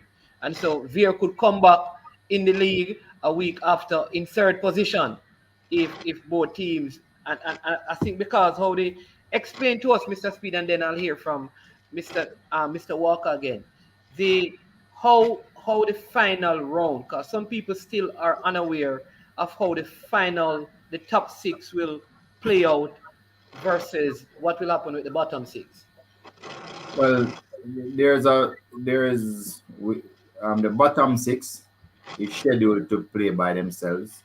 The problem is that one University of the West Indies is missing, which, by the way, they were fined and they're basically going back to play parish football next year. So it depends on what the parish does with UAE. So the bottom, it was supposed to be a bottom 6 competition, but now we're not sure what will happen there because one team will only get to play one game. So to achieve a ranking in the bottom 6 might not be possible again. So I suppose they have to look at that. In the top 6 though, it's as usual. 3rd place 6th, 4th play 5th. The winner of those games in a home and away situation play the semi-final, the 1st and 2nd in the league in the semi-final, and it's a home and away again, and then the final is a one-off play, and of course there'll be a 3rd and 4th playoff game too. So that is what is expected to happen in this competition. Okay, but seeing that there is no home venue, is it that you're going to still play 2 legs? Yes, there'll still be 2 legs because we wanted to remember at the planning stage first, there was supposed to be 2 rounds and then the playoffs. So there will be 3 rounds. So now it's really we tried not to change anything too much. It's just a case of doing the same thing except it's 1 round before you go to the playoffs. Okay. Mr. Walker, what are your thoughts on the league? First, we're having you on the program. What are your thoughts on the league? From what you have seen thus far in comparison to other years? Yeah, I mean, it's really a good look that we're seeing the league on the television because most time people have to get up and go to the match. So it's a good thing that in terms of we can take from this situation with the pandemic, that's something that we can continue so that people can have access to seeing football live over the television. But I think the league this year is kind of started off slow, but I can see that the teams are really getting into their own. I think it's the uncertainty of the start. Most of those Premier League teams was really training as we would normally do. So we're just seeing them getting into their own. And the funny thing about getting into their own now is that we are close to the end. So a lot of teams that would have probably peak mid-season and such now need to step up on their game because as without said, you lose at this round, you're probably out in terms of top 6. And the middle is very clustered. Just one mistake and you were in probably 4th position and now by the time you quit you're probably as far down as 8 or 9. So it's crucial that get a win this weekend to cement those plays for the top six. But overall, I think the league is going on well. Okay. Okay. All right. Well, wonderful. Like I said, I mean, very interesting times lies ahead. So, Mr. Speed, based on the information I just shared about UA, will the league continue in the second season in this format with 11 teams, or will there be a, a 12 team, or will there be three more teams added to bring it to 14 as was originally proposed if there were no pandemic? Good one, management. But as you know, I can't tell you. You're Oh, on a it's a, need to know basis, and you don't need to know. all right, all right. People, it's top secret. There you go. It's top secret. It's top secret. But something could be in the pipeline, and I guess in short order, we will hear, like what is happening. But for persons to know, as we look towards the next season, is it that at this point the window or this year's competition has to end first before a window is open for teams to make moves? And would it apply to all, like, the question I'm asking is that can racing transfer players now, or do they have to wait until this season is finished for a new window to be open so that teams could transfer players? Right. So let's not put it to racing alone. It's a complex question, but it's very simple. The transfer window will open after the end of this Premier League. So there's no transfer before September. Like, can you imagine one team didn't make it to the playoffs, and then Yeah. everybody is transferred out to some other team for the playoffs, right? So that won't happen. That would be not. So the transfer window will start after the end of the Premier League. Now there is ways to transfer players if their situations are different. So for instance, amateur player, no way. There can be no transfer of amateur player. It's not on, it can't happen. But if you were a professional player that was out of contract before January 31st, 2021, if you got fired from another club and you're a professional player, then they use a concept called sporting just cause, for some based on the Basman rule in 1990, which says if you are a professional that you're earning, you must earn. You must be able to earn money. Then that player could be transferred anytime during the season. Okay, I think that is clearly understood. So there is, though the transfer market or window, as people would say, in Europe is open, or in other places, there is no players cannot move in this window to any club at all. Whether Premier League, Major League, Division One, Super League, nothing cannot happen until this our league is finished and then and a window is open, and then Right. But if you're going to Europe or you're going to the USA and their windows is open, then you can transfer from Jamaica to those countries. oh, okay, okay, But you I can't see. transfer in Jamaica. In Jamaica, no local transfers No there. local transfer. Okay, okay. Except what I just explained. Except right at the Perfect. professional at the professional level. But Yeah. even if you're a professional and you got fired from your club in February, you can't transfer. You must have been transferred before the close of the last transfer window. You Which would must be have in been fired January. January 31st. Yes. So if you got fired in February or March, you can't play. You can't be Okay, transferred. I see. All right, Mr. Walker. I know you said that you're at St. Catherine High. Are you guys in preparation for schoolboy football with what they call now the third wave? I mean, it is what are the possibilities? What do you know about schoolboy football starting in Jamaica in this year? Well, I can say that at St. Catherine, yes, we are preparing ourselves. I mean, now with the third wave, that we put a damp on things, and we're really trying to keep the protocol and find a way around it. Based on what I'm still hearing from ISA is that October start date is still what they're working with, so we are still preparing for those dates. If things change, because I mean we're still in a pandemic and anything can change tomorrow, but we have to still try and do our best to keep the youngsters safe and find out which also just in case football play.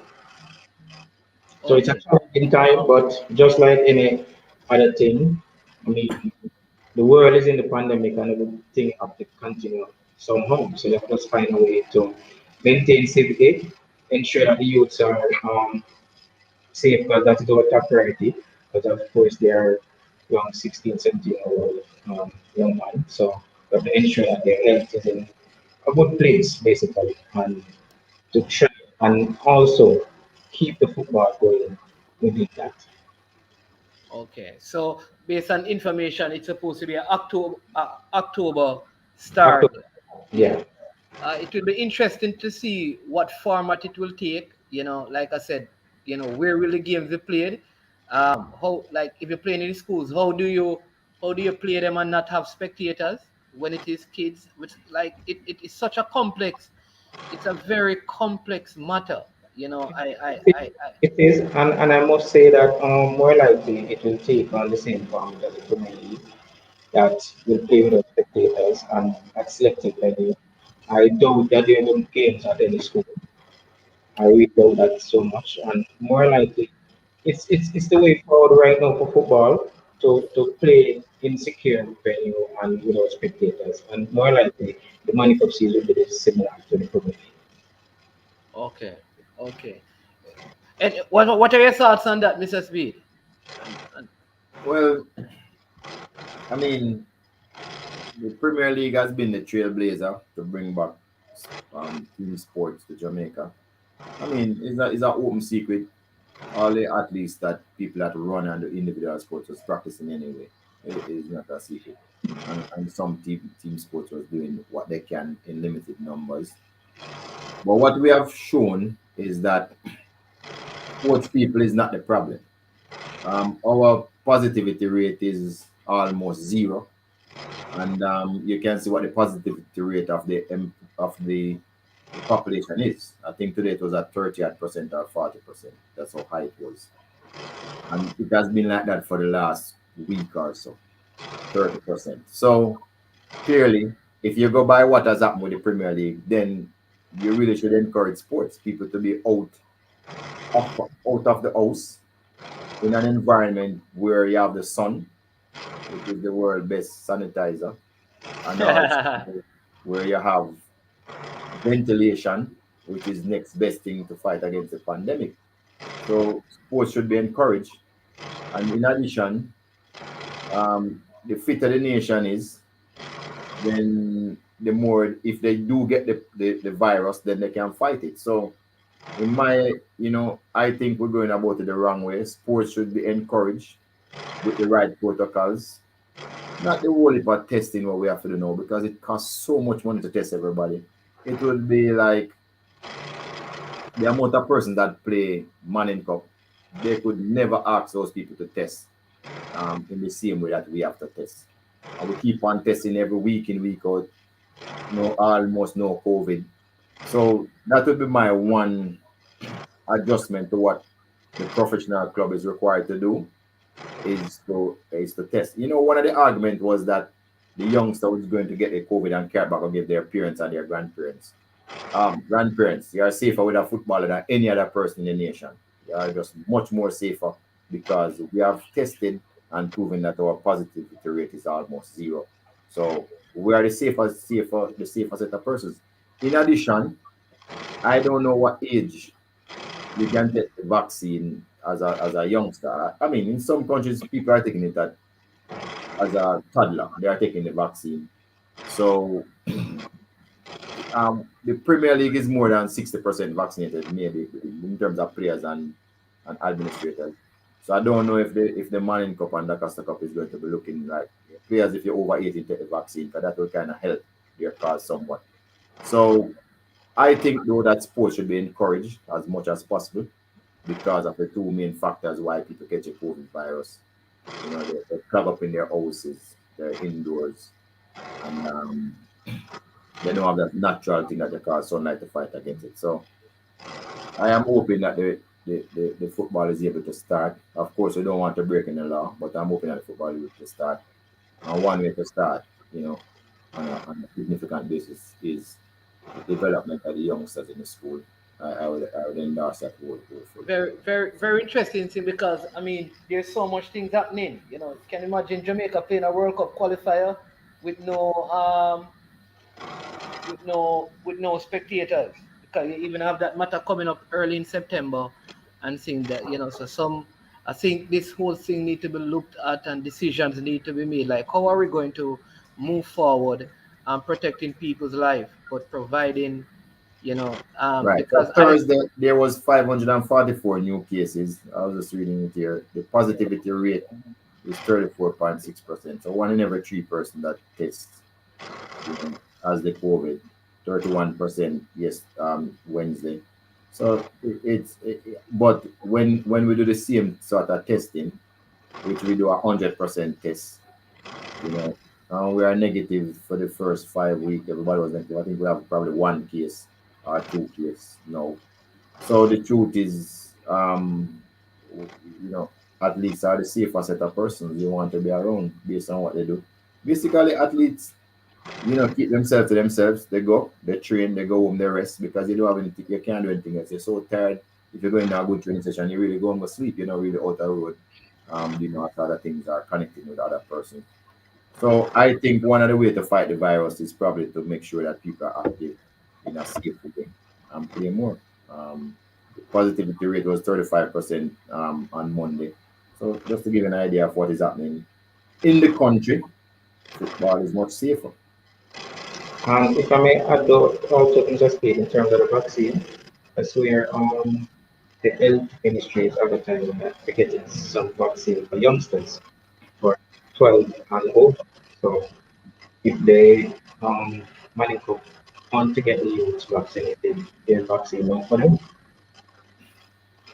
yeah Well, but that would be a strong case if you got majority of the players vaccinated. It would be a strong case. Why are you stopping vaccinated people from playing against vaccinated people? Get rid of the spectators, but play the games.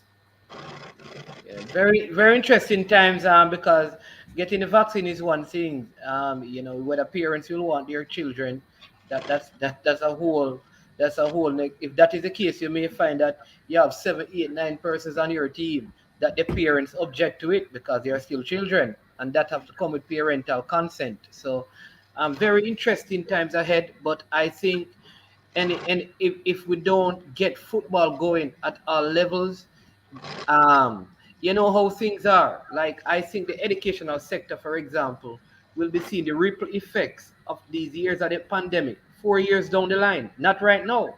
We're not going to see the effect right now, but 4 years down the line, you're going to see certain things resurface, and then you're going to see, you know what? These are the ripple effect of what the pandemic did to the educational system. I think if we go through, I think a lot of youths have already lost their way a lot of growth in terms of football has already stopped, especially at the lower levels. And one more year of no football at these levels will affect the product generally across Jamaica. And the truth is, we probably won't see the effect right now, but in 2026 and onward, you begin to see those things taking root, and you can look back and say, you know what? It is because we were out of football for 2 full years, or 1.5 year, or why these things are happening. So something needs to be done. Um, and we're hoping that I know we're gone away from the JPL, but this is paramount because it has to do with football and what is happening. Yeah. And I agree with you totally. I agree with you totally. Just earlier this week, I had a discussion with a colleague, and we were saying that if football doesn't start back at the lower level, we're not only going to lose a couple of players, most of our players, but we're also going to lose a couple of clubs. So when football is ready to start up, and more there will be some clubs that own their own, and if they have one of the players that have available anymore. So it's important to get the football up and running in Jamaica at all levels. And what you're saying about the clubs is so true and significant because I mean, a lot of managers, owners are getting comfortable for over 2 years, not having to run a club, and it's not a miss for them. They probably have moved on to doing other things. Some fields, a lot of fields, just the grass is just there growing on it now. Nobody's doing anything. So I expect there's going to be some attrition based on this. We're going to really have to look at a program to bring back the football when that happens. Either we decide we have some program that brings quality instead of quantity, but you know, you like to have a big pool to grow from. So it's a concern of us at the JFF. We know about it already, and we're taking steps to see if we can fix it in some way in the future. There's going to have to be a recovery program, as I said, from recover all of those months and days and weeks which the players are not advancing. There has to be a recovery program. We're not sure what form it will take it, but we're actively looking at it and hope we can come up with a solution. And as a person in finances, you know this. They have a thing they call kuda. In Jamaica, call it kuda money. Like, and how that come about is when you don't have to spend money one place, you begin to see the value it does in a different place. So a Correct. lot of the persons who used to run club out of their pockets, and they have not been running the club, giving this youth some bus fare, helping buy some food or buy some boots. So all of that money now is used to do something else. And you say, what? Look Better at in. all that my money is doing right now. It almost take your mind from, if you really don't have a love for the thing, you don't want to take that money and put it back, because the value of that money has changed because of the absence of the event. And I think, like I said, there has to be a recovery process, even from the financial perspective. What are we doing to engage some of these persons who have been running clubs so that they can stay encouraged in the system? Because by the time this whole thing is over, they're probably already out. So how are they being engaged to say, listen, I know it's been a while, help is coming, hold on, don't give up. Once your club is registered and has been functioning and operating, playing at this level, help is going to be provided for you. And it may be that the next competition, like I think there was a where you had the different tiers, and maybe that is it. And that way you have the Premier League tier one, you have your tier two, your tier three, and because sometimes less is best. Um, and if you can probably bring, you can laser focus the clubs, then you'll see greater benefits. You know, but yeah, anything you want to say, Mr. Walker, in closing, because it was so good having you. I know you're a busy man. You have, many things going on. Very grateful that you took the time to be a part of the show.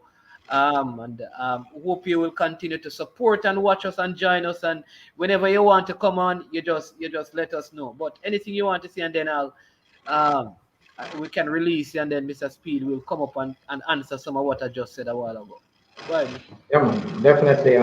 Thanks to you, of course, for inviting me on the show. And of course, here at Racing, I mean, we're hoping for football to start again so we can get back out on the field. Not only want to watch football, but want to go there and participate in the activities. So we're hoping that the JFF and St. Kilda Football Association can come up with something to start up football within the parish. And we are, and I'm also using this opportunity to invite youngsters to come and join the family of racing once football is up. And they've seen it now without trying, they've proven and that we can move a player into Europe. And that is our goal to get them into professional football. So thanks for having me and afternoon to you, SPA. Respect. Nigel. Yes. Yeah, man. All right. Thank you, Mr. Walker. So good having you. Mr. Speed, so like finally you can respond to what I was just saying. Like, is there something ongoing now to at least keep people probably at the major league and like say the super league level engaged in discussion so they don't give up and is there any engagement with them at this Well, point? yeah, but usually we engage.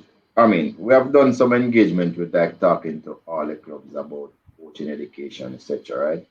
And also Okay. about club licensing, what we want a club to look like in the future. So that we have done with all the clubs in Jamaica already, going through the parish associations.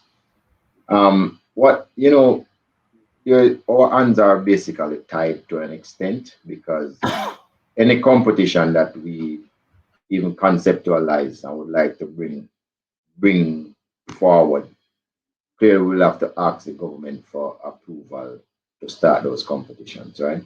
Or they have green lighted the Premier League. I mean, we'd like to start the Women's Premier League too. But to me, it's easier for the government to give approval for elite type football, easier than to give approval for all football because they are mindful of the super spreader events, etc. Right? So we have to be going 1-1 to look at probably elite, the women elite first. Then we try to look at the other tier, the second tier, Super League, etc. So the truth is that Major League will probably be the last one that the government would give permission to start.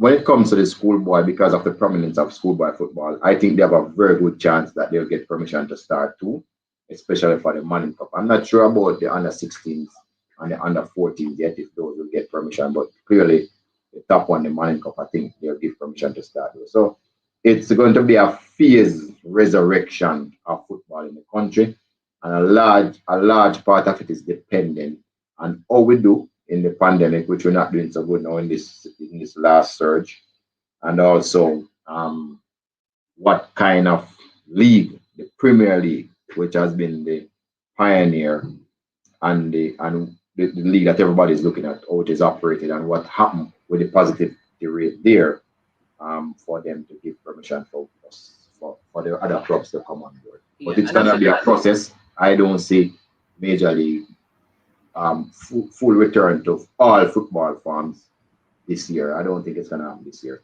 We're looking at next year. Um, and I think the level of vaccination is also important because the more people I think get vaccinated will also help in that whole process of return to returning. normalcy. Yeah. Yeah, yeah, yeah, yeah, So that's where we are now, and we're trying to get permission for other stuff. I mean, even to get permission to have a camp is a hard task to do. So I mean, just to say that our under 15 boys team and our under 14 girls team is getting ready to participate in a CFU tournament. Sometime I think is the end of this month in yeah. Dominica Republic. Dominic Republic, yes, yes. Right. So, and just to get a team together is one of the hardest things. I think the coaches and managers did a magnificent job just to get a team together without seeing them train, go off recommendation. I don't know. Maybe they go and watch them keep up the ball. I don't know what they do with the team. Yes, yes, yes. I It will be mean, interesting to see how they perform in the competition itself. I yeah, think that will because they be. haven't been playing anything for 2 years. Yes. But Jamaica has to move on. I will have to give kudos to the JFF to get out those two teams because I mean, that's the next set of national players that we have to build on, to go up to the under 17s, the under 20s, the senior team. So it might look like it's not a big issue now, but what happened in 7 years' time to those players? And that is really what you were talking about, the recovery process, Yeah. that we have to go through. Yeah. But On the national level, I mean, outside of the under 15 team, are there any CONCACAF scheduled tournament for the female and male team for the rest of this year? Everything is on hold until next year. Will there be under 17? Because I think we could put together a very good under 20 team right now, based on what I've seen in the Premier League. It's also yeah. Go ahead.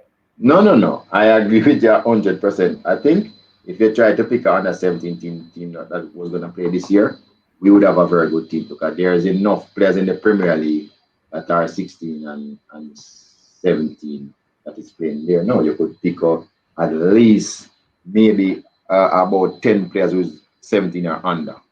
No, that Yeah. plays in the Premier League.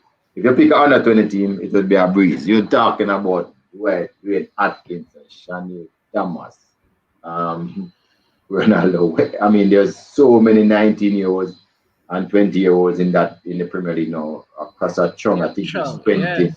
It would be a super team. I mean, Krista J. Daly. yeah, yeah, Christy from Mount Pleasant. yeah. There's a whole lot of them. King is 19 too from my team. There's a whole host Yeah. of players at under 20 now that would have made us proud if the normal under 20 competition that was supposed to be this year, if it was playing World Cup, I think we would have probably made it. Yeah, that's good. That's good, and that's the thing. That's one of the other things. it affects the advancement. But looking forward to see what will happen, and just continue to encourage people for the sake of all of us. Let all of us, be responsible in all our action. First game tomorrow, Mr. Speed. Looking forward to that. Looking forward to this weekend. It is the make or die weekend. You heard our picks, so let's come back next week and see, who gets the most picks right. But some very intriguing matchups lined up for this. Well, I'd say when you look at the rest of the fixtures for the season, given how tight the top is, because the truth is we're not really contending with relegation per se, but it's really looking at how, because no team will be relegated. Yeah, you understand. I know after this week, Cavalier, for example, have Mullines, then they have Mount Pleasant, right? Right, Mr. Speed? Yes, then Portmore and Veer. Then It's a then hard running for then then Cavaliers. then Portmore, then Veer. So there are Hard some running. very, very, very, very what you call hard running, tough game. You look at even Mount Pleasant game. I mean, Mount Pleasant have some the Veer team, Veer and Mount Pleasant match is going to be so some very good games coming up, like all the teams up the top. you know, No, as I said before, the only team you could count out at this stage is probably Umberland. All the other team have chances to go through. You know. yeah, man. So all of the people who decide to join the show after the Arsenal match, you understand me? On a late. Everybody, listen, I'm a wise man.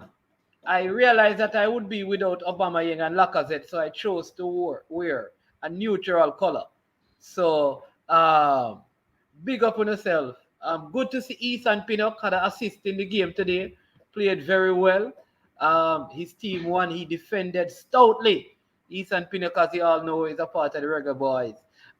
Set up going into the World Cup qualifiers in a couple of weeks.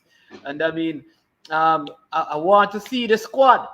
I want to see the squad, and I want to see the Reggae Boys merchandise out there for the fans. So maybe they'll start having them displayed. I'm hoping that at these EPL games, this JPL games, sorry, the JFF marketing team will probably have some persons walk around at halftime or something like that to show off the merch, and then to run it underneath to see where we can get the merchandise to purchase the World Cup 22 Qatar 22 Reggae Boys cap and the scarves and the jerseys, right? So look out for that.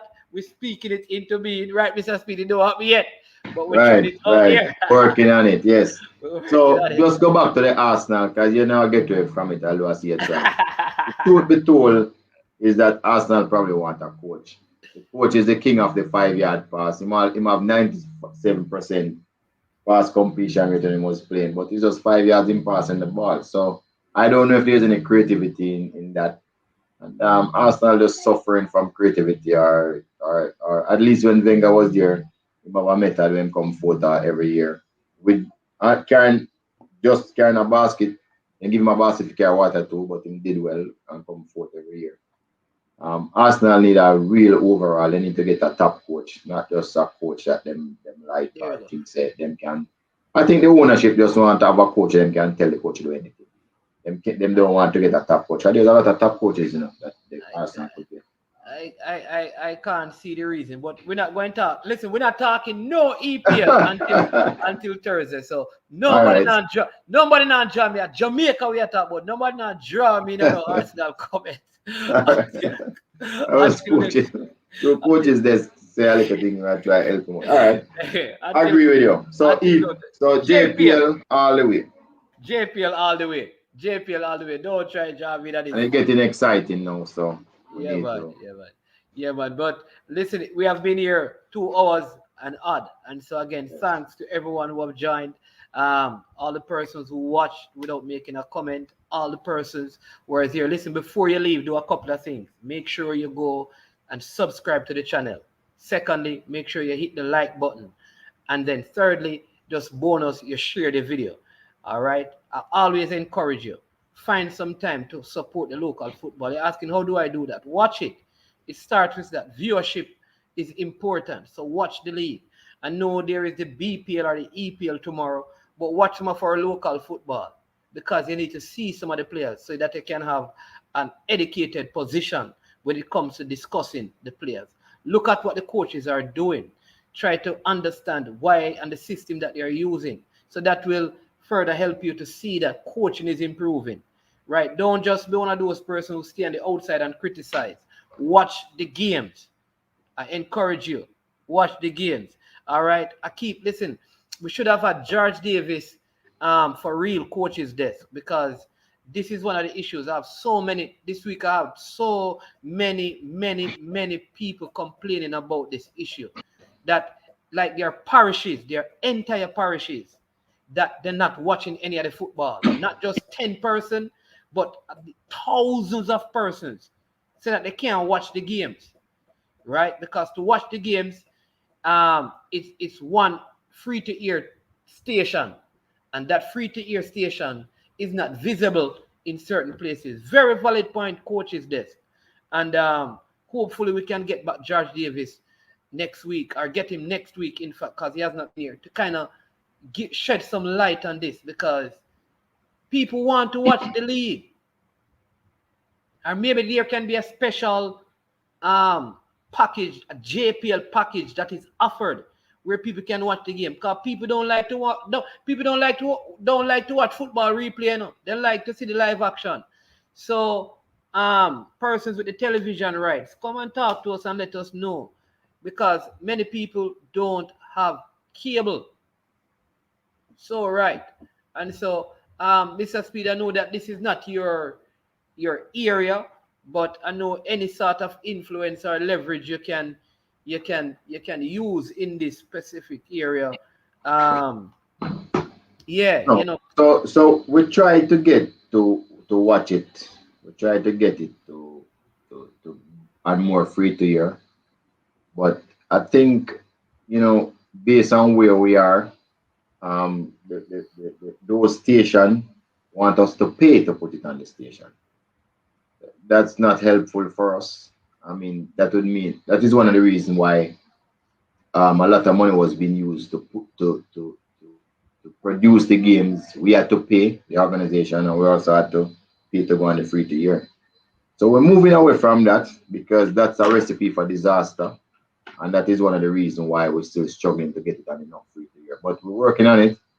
Maybe this year it won't happen, this season, but clearly by next season, I mean, we'll be able to put it out more free to year stations. So that's what we're working on at this particular time. What we tried to do was just to meet the requirement to be a professional league of having it on one free to year station. So we made sure that but we'll be moving on next year to see what we can. Yeah, Next man. season. And they are actually on YouTube, Coach Minzy, but they are not live. But I understand what you're saying, that they could be also streamed live via the YouTube platform, because that is true. But the problem you're gonna have with that is the man who have it on It's a pay-per-view. right, and if he puts it on YouTube, That's his competition.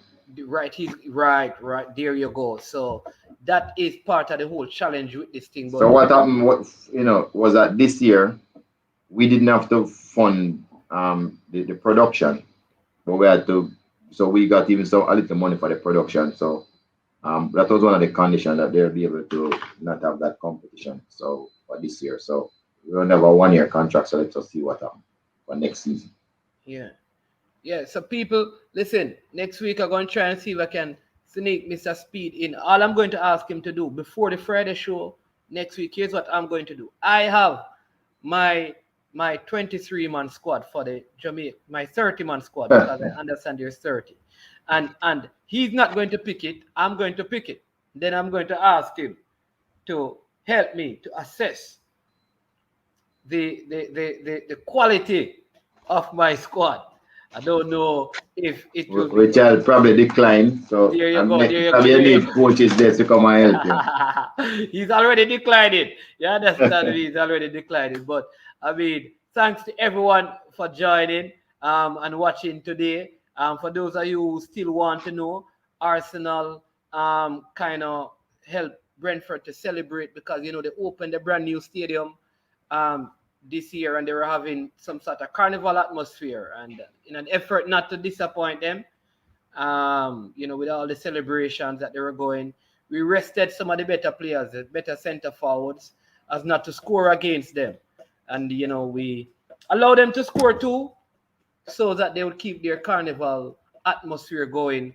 So the game ended 2-0 in favor of Brentford, thanks to Arsenal being very considerate to a newly promoted club from outer London and helping them out to celebrate. But make sure before you banter Arsenal, you watch your team play over the weekend. Because oftentimes the man who banter me first, team end up losing worse than my team. So be very careful. And the argument changes from me losing to who I lost to or how I lost. All right? So make sure you win first. Mr. Speid, which team you support? In England is Arsenal, and have two teams, and then have Real Madrid in Spain. So those are my two teams. All right, because you know that Jamaica no longer have Barcelona fans. Really? Yes, all of them have migrated to France. Well, let's see. I mean, PSG is probably the luckiest team ever to get 5 top quality players for free. I've never seen that happen before. Donnarumma, Ronaldo, Messi, Sergio Ramos. Must be some sort of record. Yeah. And I think it don't even cost. They're not gonna cost PSG a cent. Messi jersey alone will recoup all of the money that they pay to Messi for the season. And he has only signed for 2 years. It's not even it's a good deal. It's good deal for them. I hear someone saying, you can imagine Barcelona playing PSG playing Real Madrid and Ramos plays the ball to Messi and Messi scores and knock Real Madrid out of the Champions League. I mean, I would have loved to hear what Messi said to Sergio Ramos. Yeah, because you know what I believe happened? I believe they met in a back room first. I know what their difference is. And then they come out and hug up each other. I don't think that's the first time they meet. Could never. I don't think so. I think they had some conversation. I think there were a lot of conversations before and questions were asked before. Yes. And then they did something because they come out and hug up and people take pictures. But before that, I can't believe that's the first time they meet. He must have slipped over Messi house, or Messi slipped over his house to iron out all their differences. I mean, the night before. Yeah. No other way. Yeah, man. But again, thanks to everyone. Thanks again, Mr. Speid, for your time. Thanks to still off. Oh, whoa, watch this. Yeah, man, 100,000 shirts a minute. This is PSG. So yes, the coach is there. The money already made back already. Made back long time. Wasn't that issue. I don't know why Arsenal never buy Messi. Messi had asked about Arsenal one time. No, man. Listen, Arsenal can't pay Messi. The problem with Messi is not how much it costs for the transfer. It is the salary. No, but he was coming for free and the shirt would make it back. So. Boy, I don't listen. So if Barcelona wasn't making the money off the shirt because Barcelona were still struggling financially, I don't. No, but it's not. But me have a Messi shirt from last year. I'm not buying a new one. That's the difference. Oh. Okay. But if me don't have a Messi shirt now, I'm come to a new club. Everybody buying a Messi shirt. Oh, because of the new club. Okay, I see what you mean. I see what you mean. All right. Easily. No, we know what. We will develop our own Messi. Why Manchester United never buy him Coach Minzy? Because Manchester United always talk like them have all of this money and them only spend and they don't want to talk about BPL or EPL. You know. It's one player no buy him. You bought one Jadon Sancho. And you bought Jadon Sancho, Cavani is out injured, and Rashford is out injured. I must tell you, though, say a story. You know that Sancho came to Jamaica. Came to I'm not going to tell you whose party he come to, but you will all guess whose party he come to, right? Yeah, man, I know. And Go ahead. But yeah. And before he went back, he stopped by Cavalier training. Now we have pictures with him. He stopped. He wanted to see a Premier League club. He stopped by us, and we took a lot of pictures with him. And then he went on the van and went to the airport after that. Nice fellow, really nice fellow. I could give you some of the pictures that he took with us, and we can share them one day. Yeah, man, that would be nice. I heard that he could have represented Jamaica and could have represented Trinidad. I don't even know if that is true, but I heard Yeah, that. he has some connection here. He came to a party actually. I hope his boss is not listening. Well, he have a new boss now, so no matter. I don't even know if they know that he was in Jamaica, but he came to a party, enjoyed himself, and we were training like 6:30 in the morning, so he was going to the airport. That's for sure. It's going to look like him sneak out. You know? You know what I tell me say? Manchester owner never seem like my owner don't like to spend. All right, but looking forward to the league because you have also Leon Bailey. I know he won't be playing for the first game. Listen, them photo thing not easy, you know. Them man fighting to smile in the photo shoot, yeah, man. Like they must say, keep the smile, keep the smile. You can see like the man will say, yo, me no normally smile this long. It was such a strange photo shoot with Leon Bailey. Hey, we just chit-chatted because the program actually end. Big up, like, again, all the persons. Listen, Coach Minzy, they have the show on the weekend. They call it the Triple Treat. Starts this evening. Go over there and help him on his journey to having, I think, 11,000 subscribers. You have the Formula Sports. You have Ryan LFC. You have Sports Down the Middle. You have Unseen Sports. You have so many of these. Dre Anyweather. I mean, so many of these guys out there doing some work. Go out and give them your support. It doesn't hurt to subscribe to as many of them as possible. These are good platform helping to bring up sporting topics. Coach Karoom, you're just coming in. You have to watch the replay because we're done. You know, watch Arsenal match as well. That happened to me when I go watch Arsenal, you know. I have learned this. Listen, there's a time when I used to want to reach church late because of Arsenal. Them days are done. Arsenal not going to miss anything. Me watch it. If not. Most I'll do is buy the jersey.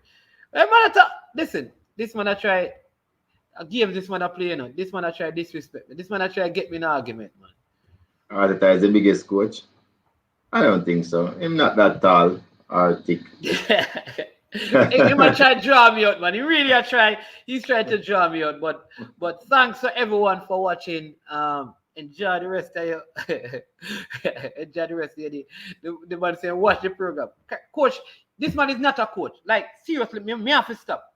If you say Arteta, if you say Arteta has not won one game in the Premier League when he's down at halftime, including today.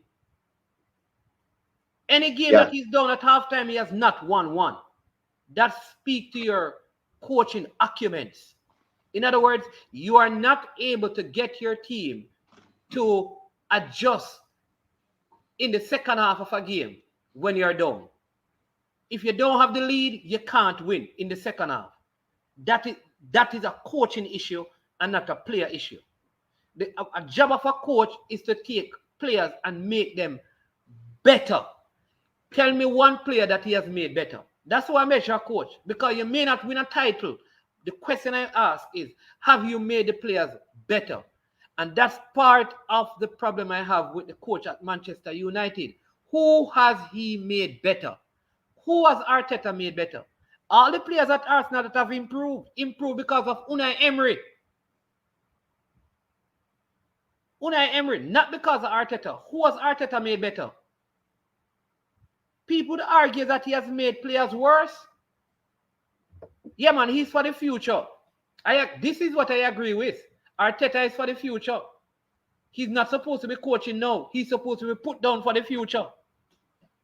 Karoom is easy, you know. They call him the same as the biggest coach. And then he say for the future. You're crazy. Yeah. But that's how I see coaching now, Mr. Speid. That you may not win a title, but have you taken the players from one level and brought them to a different level? No, I mean, that's kind of my philosophy when it comes to coaching. I believe I can improve any player. Any player. Give me any player, I can improve him. And I believe I can improve any team. Any team you give me, I can improve a team. And so it's not just a player, but you must improve a team too. He has done none. The team has gotten worse. I expect him to finish lower down than 10 this year. Yeah. And listen, here, Whatever him come last year, I expect him to finish low.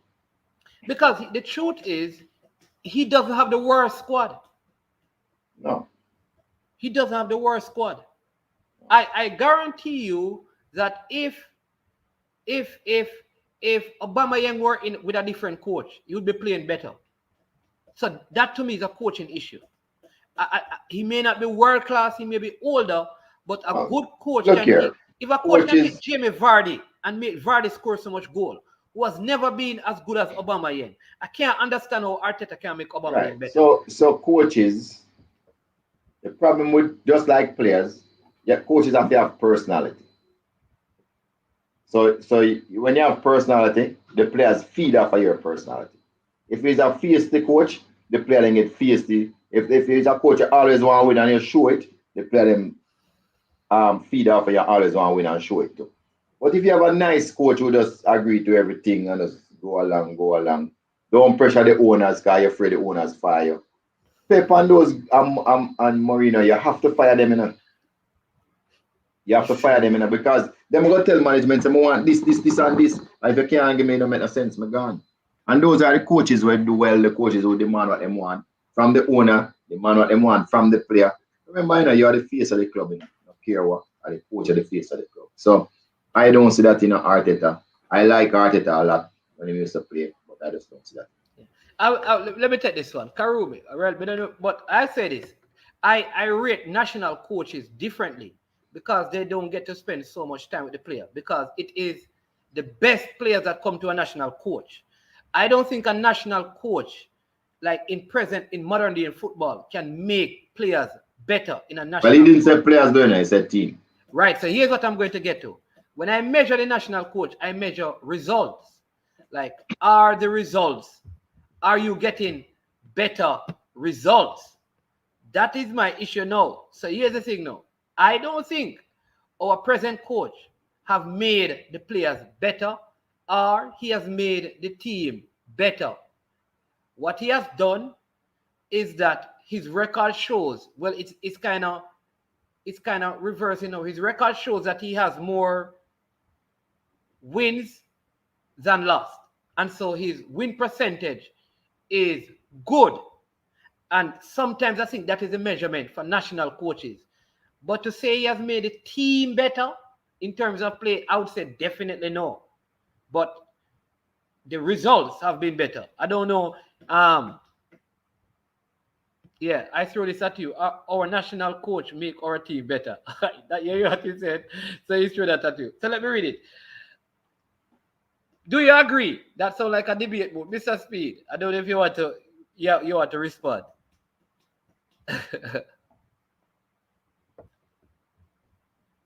You're muted. No, I'm not responding to Karumi. Karumi, I told Karumi what I believe in. I said I can make any team better and I can make any player better. And so, I mean, I've said it to Karumi and I don't have to comment. And that's what I look for in a coach. Coach must make the team better and make the players better. Just the same thing that you say, Mannings, man. The same thing you say. Yeah. Yeah, man. All right, so Karumi, here's what we want to do. Yes, one of these weeks, we want you to come on, so we can ask you some questions. Yes. Yeah. So why don't you come on next week, Karumi, so we can question you?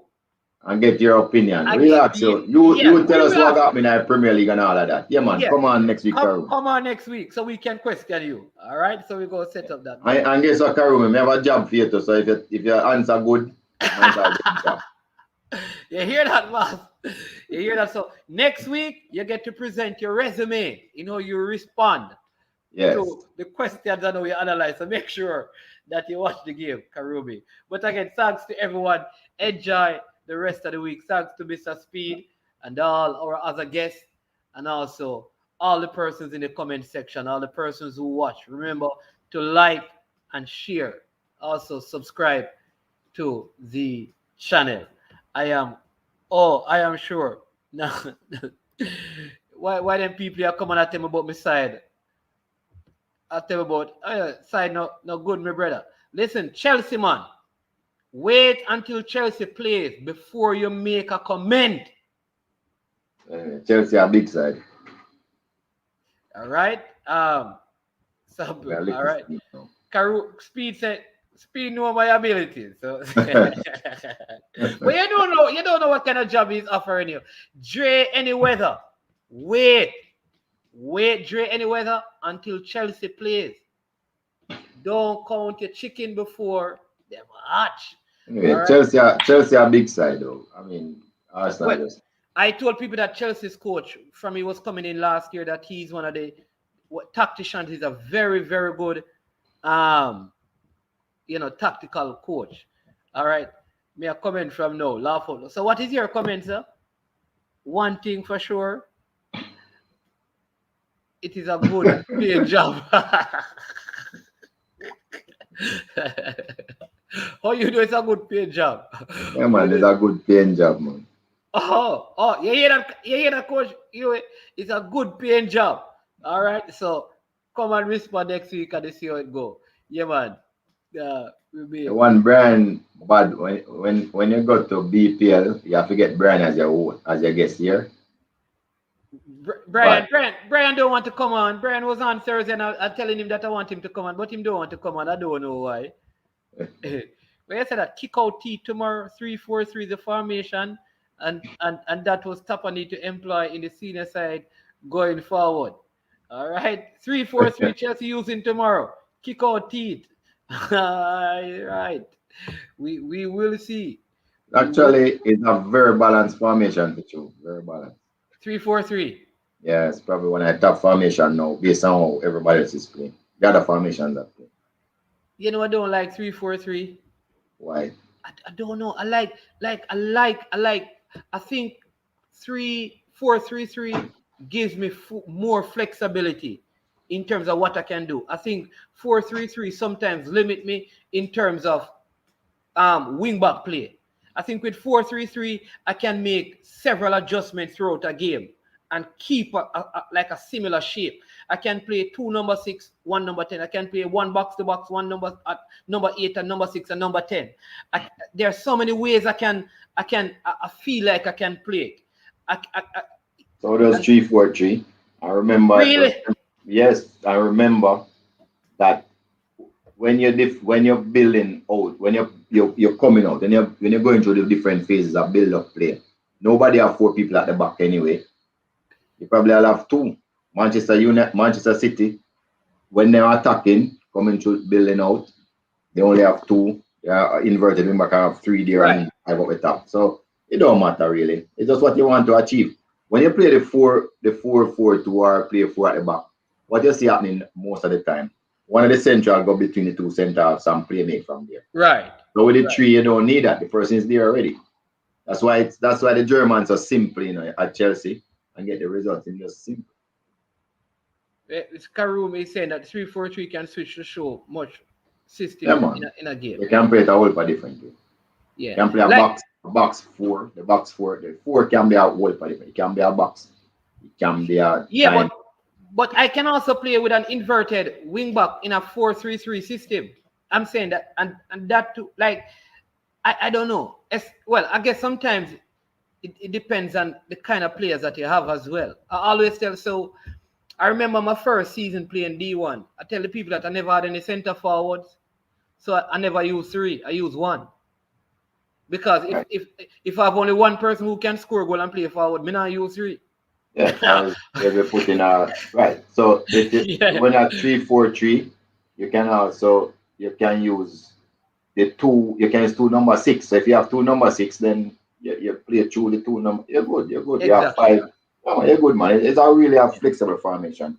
And then what happens when you come under pressure? You just play 5 at the back. That's why it's so flexible. It's really good. Yeah, man. All right. Well, all the best tomorrow, Mr. Speid, in the man. game. All the Thank best, you. everyone in the chat room. This was I Am Sure Sports, and I am Omar Stennett. There is Mr. Rudolph Speid. Ladale Richie was on. We also had Mr. Daly and Mr. Walker, Mr. Nigel Walker, all the other coaches, Mr. Galloway, who was in the chat, Miss Cohen from Mullines, and Anthony Patrick, and all the other subscribers. Again, enjoy the rest of your weekend. Watch the games. West Indies doing well, 221 for 7. Bless up, one and all. See you same place, same time next week, Friday. Thank you. I am sure sports. You know me there, from coast to coast representing. I mean, say this is righteous representing for Omar. You don't know, come get your sports over here from near and far. Boy, boy, boy, boy. Me say I am sure sports, one thing me sure about. When me say sure, that me not doubt. Come get your sports, get it over here. Come subscribe, repost and share. I am sure sports, one thing me sure about. When me say sure, that me not doubt. Come get your sports, get it over here. Come subscribe, repost and share. If me not sure, that me not say it. Know who score, that me not say it. Never know no game play, that me not say it. If me never see no game, me no know who play. For your sports news, better come over here so. For your soccer news, then come over here so. If you don't love sports, still come over here so. For the day done, you a go love over here so.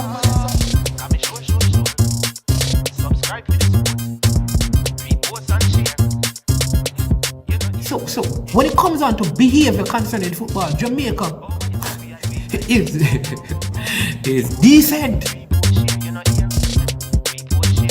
I am sure that if we can get all of these things done, set in place by the end of April, it gives us enough time before the World Cup campaign. Not afraid of no Brazil, no Argentina with these crap of players. We are good enough. Remember to like, subscribe, share. Listen, comment. Let me know what your thoughts are.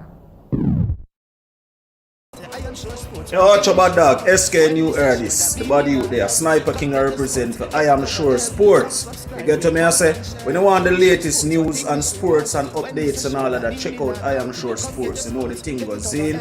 Remember, cover the whole island. Remember Kingston, Westmoreland, Galchester, Ocherase, Galtigo Bay, everywhere. I Am Sure Sports, check it out for the latest news and latest updates. Sniper King I represent. Where them feel like? Ha! Yeah, someone on for the food from we young, from we day, you need height. I Am Sure Sports. Yeah, dog.